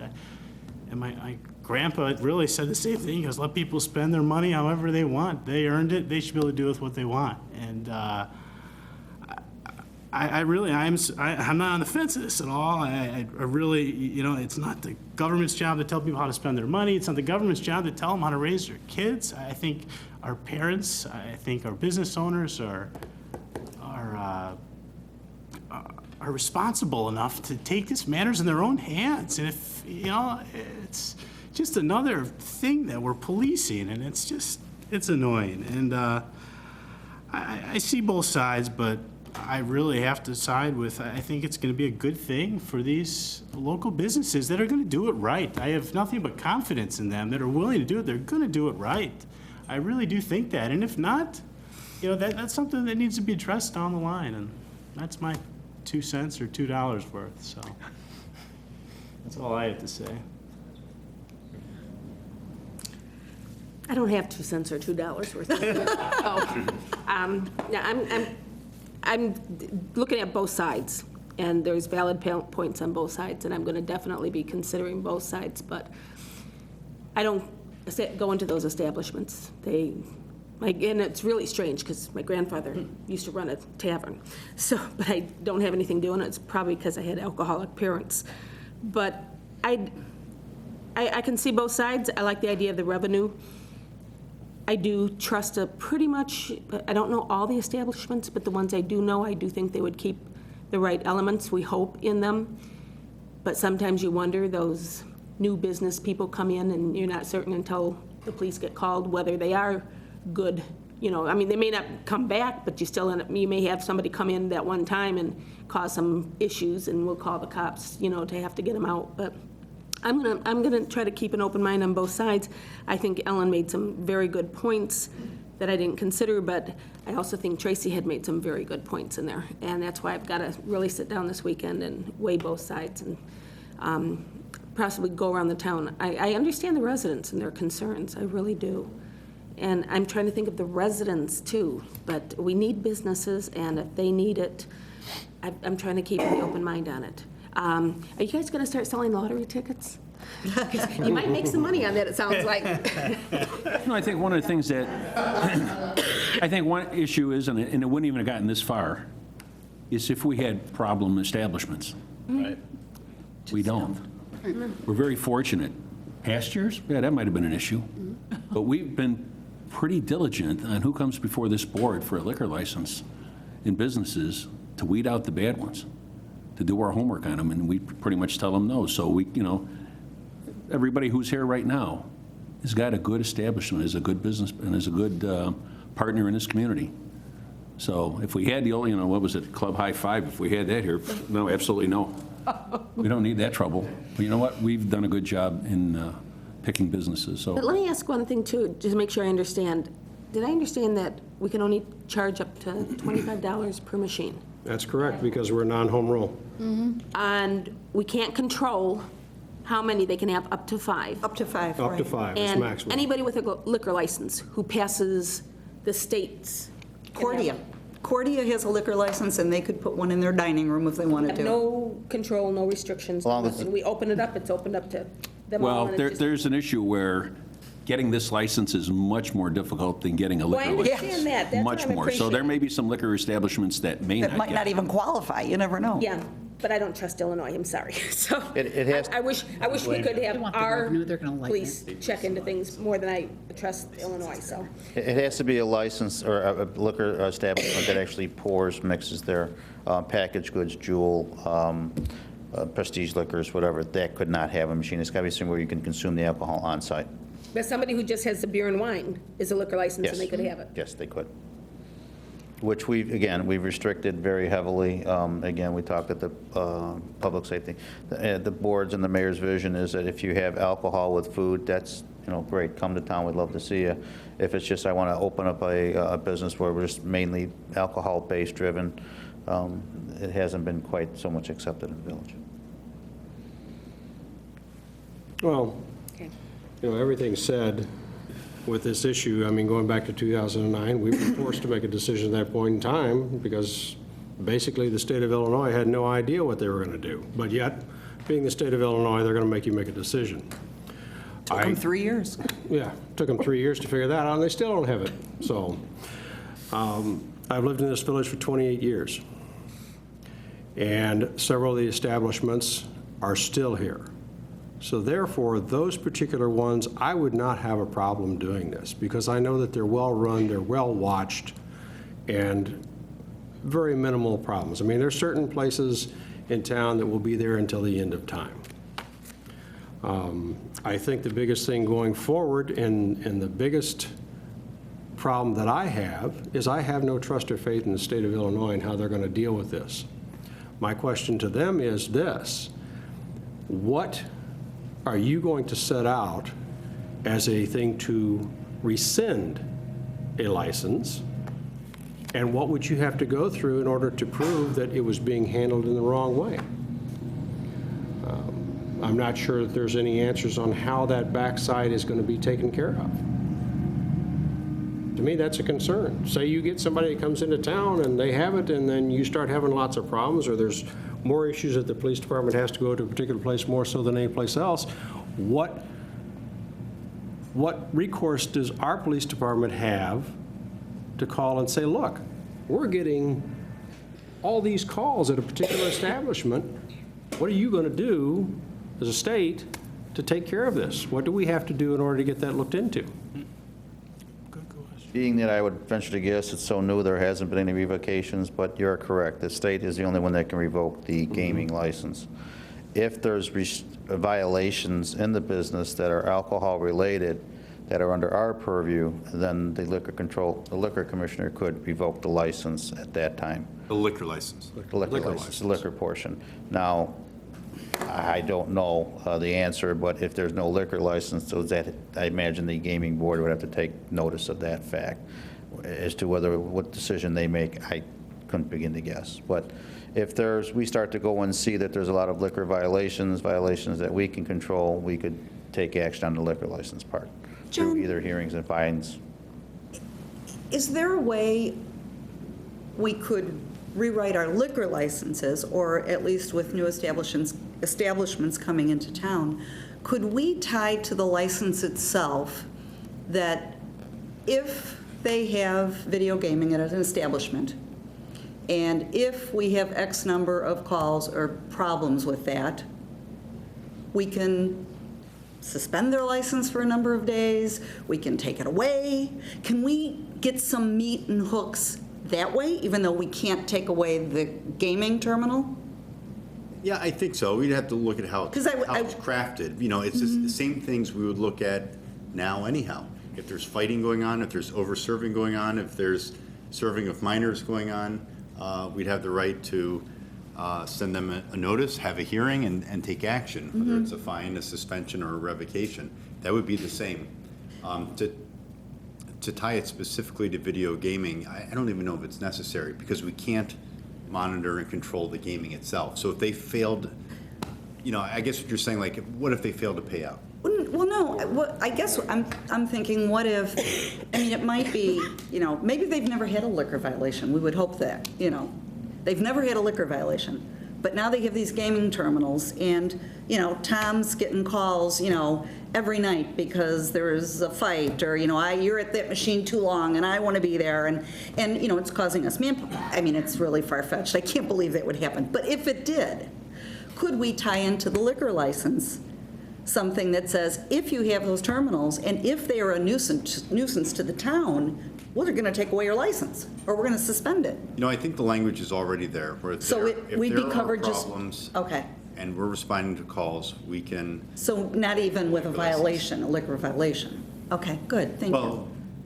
I'm thinking, you know, if they haven't served anybody, you know, they haven't overserved anybody, they haven't, you know, served a minor, but we have all these issues going on, can we take away that license? No, I mean, it has to be one of the defined Okay. problems, which is usually over-serving, serving minors, things Okay. like that. And I guess, and I talked to Tracy, and in the survey, she made a comment, and it was reiterated earlier this evening too at the public safety meeting. It's incumbent upon the business owners, if they're having this type of problem, to step up.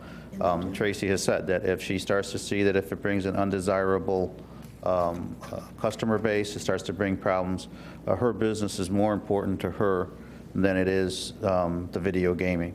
And she would voluntarily get rid of the video terminals. Now, that's Tracy, and that's not everyone. But then again, too, if it's a business that's reliant upon the liquor license, and we do have control of that, I think that was where we would be able to have some type of influence with them. Say, if you don't stop this type of conduct, your license is in jeopardy, and it's incumbent upon them, as it is now, even before video gaming, to take the right corrective action. If they fail to do so, we do so by hearings and fines, and if possible, suspension or revocation of their license. That's why the state did it the way they did it, so they can control it too. Sure, yeah. No liquor license, no gaming. But one of the things I look at, though, is not just our well-established businesses, but new businesses who will come in, grab a license, and start with the machines, and we have no idea who they are, how well they're controlling, you know, their clientele. You bring up a valid point, and I will echo Trustee Scott's comments earlier, which we spoke about earlier, was that you know, the village has had a vision of liquor licensed establishments, and the board has been very diligent, and as has the deputy liquor commissioner and the liquor commissioner, and backgrounds and making sure that if someone gets a liquor license, it's a license that's going to be valued and watched, and we aren't just giving them out left and right. The number of liquor licenses are capped.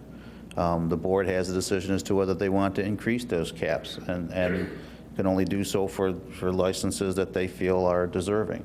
There's the check and balance that way. I would not, as one gentleman earlier tonight said, well, you have a coffee shop that sells liquor that has video games.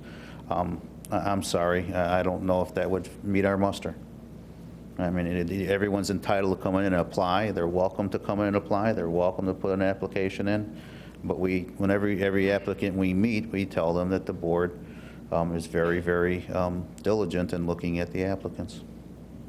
Sue, to further expand on my original answer, the liquor commissioner may revoke or suspend any liquor license if the licensee has violated any provisions of the Liquor Control Act, any ordinance or resolution whatsoever enacted by the village board, any state statute, or any applicable rule or regulation established by the local liquor commission. So the answer is yes. Pretty broad. So the answer is yes. The language is there where if we have problems such as fighting, even if it's not directly liquor related and it's repeated, and the mayor goes through a hearing and there's due cause and fair process, yes, it can be revoked. So we do have a little bit of teeth. Teeth, thank you, I couldn't think of that word. And again, too, a business that's been there, they want the video terminal to assist with their revenue, but their liquor license and their food usually go together, most of the places we have in town. That liquor license is a very, very valuable document. Well, that's their bread and butter. Correct. This other thing's just ancillary, so Yeah. they can't lose their bread and butter. Yep. No pun intended. Is there anything else? No, I know how I'm going to vote. We all got a lot to think about. Yeah, Sure, there's we'll a be lot to hearing from think about. people. I mean, and I'm sure that the core group that want this are well-established businesses within this town, which I have a lot of trust and faith in. And, I mean, there are some things to think about it, and like I said, my biggest thing is, and to everyone's point tonight, the comments that were made, everything that could possibly happen in this, you know, why should we stick our hands or stick our nose in somebody else's business and how they want to spend their money? It's not a cheap proposition for you to go for your license as well as the cost of each machine. It's a large investment. I guess the whole thing is, and like I said before, the biggest thing that I have with this is I have no faith in the state of Illinois. I'm sorry, but it's very bothersome the way they've handled this. I don't think they've completed this to the point where it needs to be completed. But that being said, I don't think it'd be fair to penalize established businesses, but there's still a lot of thinking that has to go on, and I mean, that's why we meet on Thursday night and then come back on Monday night and vote. So This isn't much different than what the lottery was in the 70s, where a Pretty lot much. of people sat there and said, you know what, the state's running it, it's bad news, don't get involved with it. Yet I'll bet you there's a whole lot of businesses up in Winnetka, Glencoe, Highland Park, and the rest of them that all have lottery machines now, and have had for quite a while. You know, time will tell us in 20 years how many of those towns have these machines now. I only have one other concern, and I didn't raise it. I talked to the chief and the deputy chief earlier, and a couple of my partners advised me to just use the words undesirables coming in. When I use the term undesirables, I don't mean people who are playing the machines. I mean people who have for years believed that when there are payouts and gambling, that it is part of their job description to shake down the business owners. Those kind of undesirables. So tomorrow I'll think that in my due diligence, I'll call a couple people I know over at the U.S. Attorney's Office and see what the concerns and stuff are regarding those undesirables. And, you know, I'm glad, this is very important for Westmont, whether it passes or not. It's a very important issue that impacts the entire community. And at the end of the day, we have to do what's best for the entire community, not just a small group of business owners or a small group of neighbors. We have to look at the whole community. So I think that the board has taken great care in having many public hearings, surveys, meetings with the business owners. We have looked at this from every single angle, and guess what? We're still looking at it tonight. My mind is pretty much made up at this point. It would take a lot for me to change my mind. It would take something pretty compelling. But I think it just, you know, it speaks well, I think, of all of us on the board, that we did not rush into this, and we are looking at it as being very important for the community and equally as important for the business owners. So I think we just vote on Monday. anything else? Going once, going twice? That's enough. Done, moving on. Okay, we only have one more thing, though. I know, I said moving on. Moving on. One more item. Moving on. Village board compensation. Board to consider an ordinance that will reduce the compensation of mayor, village clerk, and village board of trustees. I'd like to add one more thing to that, if I could, please. I think it should extend to our commissions as well. Which would be planning and zoning and Zoning board of and police. police. Fire and police, yeah. Good point. I agree with doing away all of the reducing, and to the point of doing away with compensation of everybody except for one position, and that's the village clerk. The village clerk is required to sit through all these meetings and take the minutes, and then she has an administrative position, he or she, depending on the position, has an administrative position that goes beyond the rest of us, which is to work with people in the clerk's office and follow numerous statutes as far as getting the minutes typed up and maintaining minutes and what to do with the audio recordings and answering FOIAs and making sure that all of us do our Open Meetings Act training. There is such a huge administrative component to the clerk's job that I think the rest of the elected and appointed officials and the commissions and the board, we can do away with our salary, but I am not in favor of doing away with the clerks because of the nature of her job and the extent of it. It's a good point. Good point. I'm in favor. It's very different than what we do. I actually had a conversation with a resident about this today, and this person said, well, why would you want to take, the salaries away? I just assumed that you used that salary to go to the golf outings and go to the dinners and do things like that that was how you paid for things you do in the community, in your official position. And I think that's true for some of us, but not for all of us. I thought it was an interesting point, and he said to me, well, what if you, took away the salary, but perhaps in view of the fact that, as an elected official, you do have to be visible in the community, and you have to be available, and you do have to support your chamber and different functions that come along. What if you took, you'd save $30,000 a year, $40,000 a year, take and maybe give... For everybody, not for each. No, not for each. Toledo. Believe me, not for each, not even close, thank you. God. Yeah, it's not even close.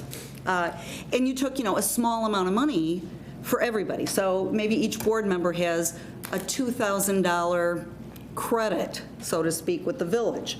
And, if you want to go to the IML and spend $1,500, because guess what, that's how much it costs if you go and you stay and you see everything, then that's how you spend your $2,000. And that's sort of an in-kind kind of compensation for the work that we do, that we all do. Another suggestion he had was to perhaps go back to the way it was many, many years ago when we were paid for 2 meetings a month. And again, only paid for meetings where you are here. So even in the case of the clerk, if she's not here, I don't think she should be paid. Well, she gets an annual right, because of all the administrative. I think we leave the clerk out of it. Perhaps. But I think we have to, this is a bad time for us financially. Yeah. And it's not getting better. Because her duties don't end if she's not here. Yeah, that's true. She's got to go into the office. Yeah, she still goes to the office the next day. Still has to do a bunch of stuff. And the provision is that she gets paid an annual amount, and for purposes of transparency, people that write to the progress and say living off the taxpayers, it's $6,000 a year, so, she could live in somebody's shed in their backyard. Not even. She'd have to pay more than that to live in a shed. That's true. You could live in an extra-large dog crate. I appreciate that. But you couldn't have a door on it or anything. That's true. But anyway, she gets $6,000 a year, and if there's a special meeting called, then she gets an additional, but she doesn't get paid per meeting like we do. So that's why I think, with her duties, she can't run away from her duties. Actually, I was a little bit surprised, and I don't know who put together this wonderful document with the smallest font possible. But it worked. I was surprised that we are higher than a lot of other communities, with the exception of Aurora, okay? Jeez. Lot bigger town. some of these larger towns, Bolingbrook, where they have considerably higher, but then you've got towns like Clarendon Hills, 0, nothing. I don't, I don't even want to reduce it. I just want to get rid of it. Yeah, I mean, just 0, 0, that's it. And you don't have to worry about budgeting money in there for any of that or whatever. That's it. We're done. Although with that, I'm in favor of 0, with a caveat that if any trustee would want to further their education to, like the clerk goes to the certain seminars every year, and she's probably the most learned clerk in the And state. she pays for them herself. Right, The exactly. village doesn't pay for I know, those. but with that being Plus, she's said, the president.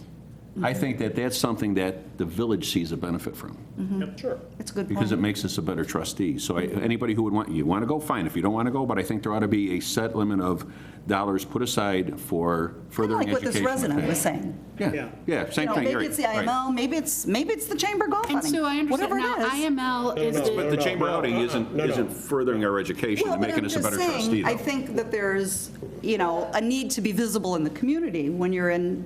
yeah, but they're still role. social events. And they, the IML is the Illinois Municipal League. They have an annual conference, and it's down in Chicago. And it's very beneficial. I mean, there's workshops and speeches or whatever you Yeah. call them going on all day on various issues. Everything from TIFs to Lord knows what. But those are beneficial. However, I can't agree with you that because it's in Chicago, if somebody agrees to stay over and not take the train home. Of even course, if, you no, know, I mean, we that's can't be paying for no, hotels in no, Chicago. That's not good. No, I agree. I'm fine with getting rid of it. I mean, I'm not here, I think it's time. We're first volunteers. I mean, it's a minimal amount. I mean, I know personally I give back probably double, if not more, on an annual basis than what we make as trustees. So we need to save everywhere we can. Let's get rid of it. I agree with the clerk. I'm fine with Always it. here. I mean, you're always working here. I'm fine with Plus, it. she, Just so much stuff. she's here at like 7 o'clock in the morning. Yeah, it's unbelievable. But I know she does. But I also think on top of that, though, I don't know if we should touch the mayoral spot either, because, and it's just my personal opinion, is as you want the mayor to be at every possible thing you possibly can. And I just think that's a very prominent post. Now, a lot of times in our budget, we have budgeted for the mayor to go to IML. Sure. Mayor and spouse to the luncheon for And the like state mayors of the and village. managers. Right. DuPage mayors and managers. That is separate, so that's not coming out of the mayor's pocket. So I'm still in favor of the $8,000 to the mayor going away, but keeping specific things that the mayor is basically Paying for all that. required to attend, then we pay for that, we do now, so we cut out the 8,000 stipend. I would just hate to see, a public official not being able to go do something where it would be nice to have everybody there if he or she can afford it. And Okay. I just think, you got to be careful on that, because you want people publicly involved. I understand that, but this was brought forth before in a situation, and the comment was made, and correct me if I'm wrong, that we should treat this as a volunteer situation because we love our village and we live here and we want to see it prosper, okay? Now, We make the choice to do it. right. We choose to do this. And whoever sits up here chooses to do this. This is their choice. You got to run for office, you got to walk this town, you got to meet and greet, you have to do all of that. So whether it's the mayor's position, and I have to agree, the clerk's position, I look at it a little bit different. But as far as the trustees go, and the mayor, and the commissions, And the commission, they're just appointed, they're appointed. they don't have to do the campaign, buying signs and flyers and all that out of their pockets, they just get, would you So, like I to mean, do this? Thank you. the thing though, as far as certain things that the mayor should be at and deal with, I think will still be in the budget. But as far as regular pay and that goes for that, it's gone. It's done. It's finished. Yep. No more. I agree, and And I just want to say thank you, because you all know I've been lobbying for this for a number of years. Okay, but I mean, there's no. So I really appreciate You were it. right all this time. Thank you. So, I mean, there's Would you no, tell there's my no. husband that, please? Okay, but I want to make sure that we're all on the same page here. There are no, there, Oh, yeah, okay, we but haven't there, heard from Pat. but there are no per diem situations We haven't heard involved. from Pat. 0, that's it, That's fine. okay? Can I What? just make one comment? And you're not volunteering to give it up. It No. didn't happen. No, I would appreciate, I appreciate what you have said, and the only thing I really would like is to be able to continue the education. I'm very big on that, and that's the only thing that Yeah, but we have to worry about the next clerk in 20 years. Right. Or 25. 25, maybe, you're right. When it's yeah. the value is like the $2 bet, the $6,000 stipend. Right. But, you know, Because that's what I use my stipend for. I use that to. right, but Ginny, nobody in their right mind would run for that job if they didn't at least get compensated for all that time. And Well, unless they didn't know what And the it's- job was. yeah, welcome. Surprise! Guess what? So, and it's really not enough, but I'm not gonna go out on that, Oh, I think it's gangplank. plenty. I really do. And like I said, all I want is to be able to continue to get my. That's what the stipend's education. for. That's all I want. Okay. Pat? Pat? I'm going to go through a little bit of history, but when Elmer sat in that seat, you're the one who turned it into a full-time, you put your heart into it. No other clerk has done this from the time I've been here. And that's why it's such a, you know, I said it's going to be hard. I don't know if there will be another clerk that can put and put so much time, it's almost like a full-time job for you. We're never going to have another Most clerk, clerks do not do that. You're And they right. may not do it again, which kind of bothers me. Well, and you're right, in the past, the clerk was a figurehead and the staff did all the work. The staff did everything. And it could go back cracks to the that, whip. and it could go back to that. It's who's sitting in that seat is gonna determine it. So as much as I love Jenny earning every penny and more, I do worry about the attitude here saying that the next person is gonna do it. Because I don't know if the next person, the next clerk, is gonna put their heart and soul and time and energy and go to educations and stuff. Then That's- revisit it. I look ahead of these things and not just who's sitting here now. It's very simple. We put something in there that says, as long as Jenny is the clerk, it'll stay. Just put that in When the she's ordinance. gone, it's gone, You just put it in okay? the ordinance. It kind of like, you know, like with some of the zoning things doing the special uses, it runs with the, But the other hand we Yeah, had was, sunset clause. like a sunset. There you go. Well, you just can never leave, so that's. so, but when we go back to how this started, and I remembered because it was like 90 or 2000 or 2001, we were getting $100 for 2 meetings. We were Right. not getting paid for the committee of the whole. Right. And what the thing was, we were getting paid whether you showed up or not for Right, that Monday yeah. meeting. And all the special meetings. Lenahan brought that up. He didn't notice until he had missed so many meetings that he was still getting money.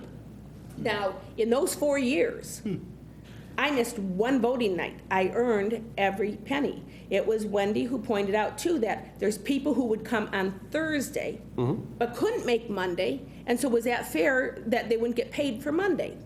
So we tried to get it changed to $50 a meeting, but John said we couldn't because now we're changing the dollar amount, so even though the end result was going to be the same, $50 for Thursday, $50 for Monday, the end result would be the same. He said because it was so close to an election, we couldn't change the dollar amount, but we could change the terminology of the committee of the whole as a meeting. And that's why it suddenly doubled the pay.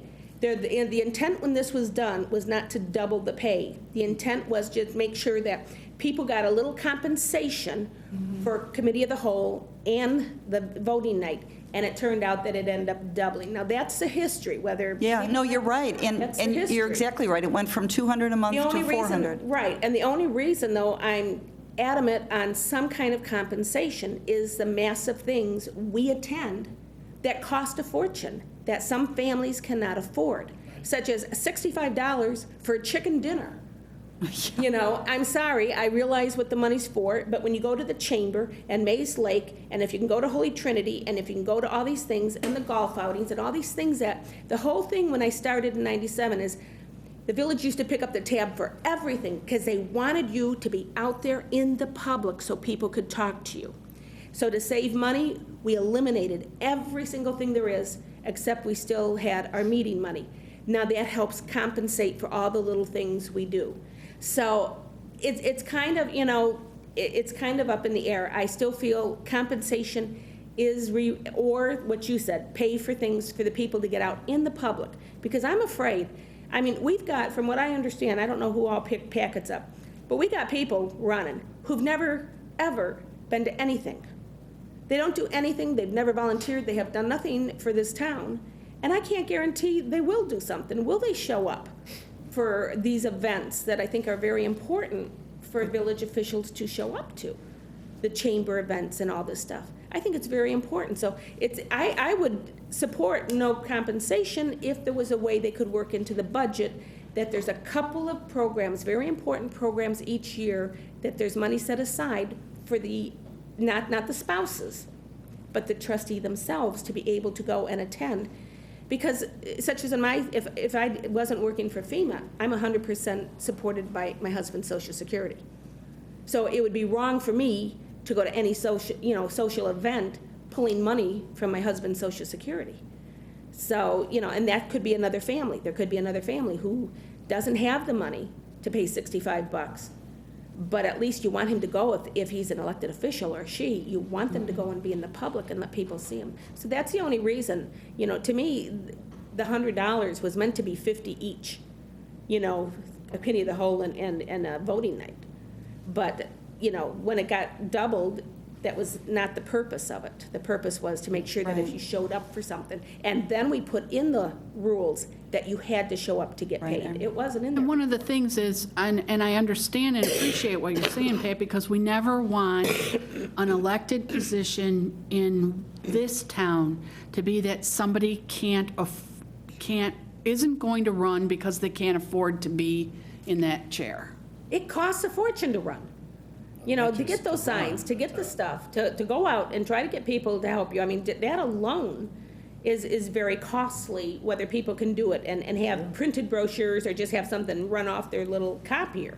But then, but that's going to be their own choice if they decide to run. I have no problems with that. You're going to run, you're going to figure out how you're going to pay, for your literature to get your message out. But sitting here, I want my people to go to, chamber things. I want them to go to, any official thing they can to make sure they're out in the public and we can see them. But out in the public usually doesn't cost anything. Pardon me? Out in the public usually doesn't cost anything. No, but when you're chamber dealing, events. but the chamber, majority of them aren't voting members of the community. If you're talking about out in the public, I would assume we're talking about the residents. If we want to talk about the public, the other, businessmen, that's a different story, okay? But what we're talking about out in the public, and that's where our constituency is, and, I'm looking at voters, the businesses are, are I'm saying anything that would tax-paying cost. people. Anything that would cost something, to go to the chamber awards night, to go to certain things. I'm not even talking golfing, because to me that's the fun. I'm sorry, I'm not a golfer, so I could care less if we paid for golfing. I'm just saying to compensate a few meals during the year to get those. Then put that in the ordinance and sit there and say, okay, you know what, the chamber outing's going to be covered, and one other thing's going to be covered. We talk about it at budget. At budget, right, to see how it is, because you know what, we've got to lead, and how we lead is to show the residents and the employees and everybody else that we're serious about what we're doing. We pulled all that compensation away, and we pay for our own now, but we at least had our meeting money to offset that. Now, if we're going to take away our meeting money, I want to make sure that the village will put something back in the budget to get these, these people in our seats. That may depend on how the budget goes. Yeah, and you know what, I totally understand what you're saying, and I don't 100% disagree with it. But at the end of the day, we have employees who are still taking furlough days. And they're in that position. Maybe they want to go to, the chamber. I mean, it's no different for them. And they've taken pay cuts and furlough days and no raises some years, most years, like several years. And I feel like it's time for us to do that as well, and it sounds like everybody agrees with that. And honestly, we just need, the budget's going to need some extra money. can I talk to you about timing of this? Because it's a bit of a fly in the ointment. So you cannot change, either increase or decrease elected officials' salary or compensation during their term of office. Oh, so it'd be like, And you also can't change it, it can't take effect within 180 days of an election. And we're within 180 days of an election. So we drafted up an ordinance, we left blanks because I didn't know if you were reducing the salary or eliminating it, whatever. It would not take effect the way we have it drafted until, I think we have the first meeting in May 2014. 2014? That's right. Jesus. That's right. Not 2013? The only way they could work it in before was because we constituted the word meeting to the committee of the whole. So here's why. We can't change the compensation for the officials who are about to be elected, right? Because we're within 180 days of election. Oh, okay, I get it. So it We're like can't 2 take months too late. effect for them. Well, they'd be 4 years? Yeah. It Would it be 4 more years after? Only half the board would not get paid, and the other half, the newly elected. That's got to be a state of Illinois thing. And for those I'm sure it is. who are in the midst of their term, you'll be at 2 years this April. So you've got to wait 2 more years until your term's done before this can That's crazy. have an impact. That's just crazy. Well, I mean, taxes are withheld, but nothing stops us from donating the net. You could donate it back to the village, if you so choose. And anybody who decides to run for office better realize they're Or else. or else. Well, outcha. So where does that put us now? It's crazy. Well, I think he just explained it. Back living in the dog crate. What about, well, okay, so I think we need to make, if we can't do this now, and everybody collectively feels like we'd like to do it, at the very least, we need to make more of an effort to combine more meetings. And obviously, I think Trustee Fleming made the point tonight, this would not have been a good one to combine.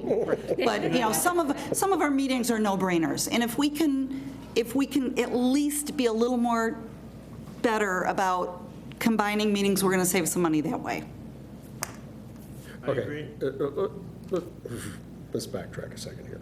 So you're saying that No, it's like a state of disbelief. it wouldn't take in effect a zero amount until May 1st of 2014 for only, No. which? What would be 2015? No, 2014.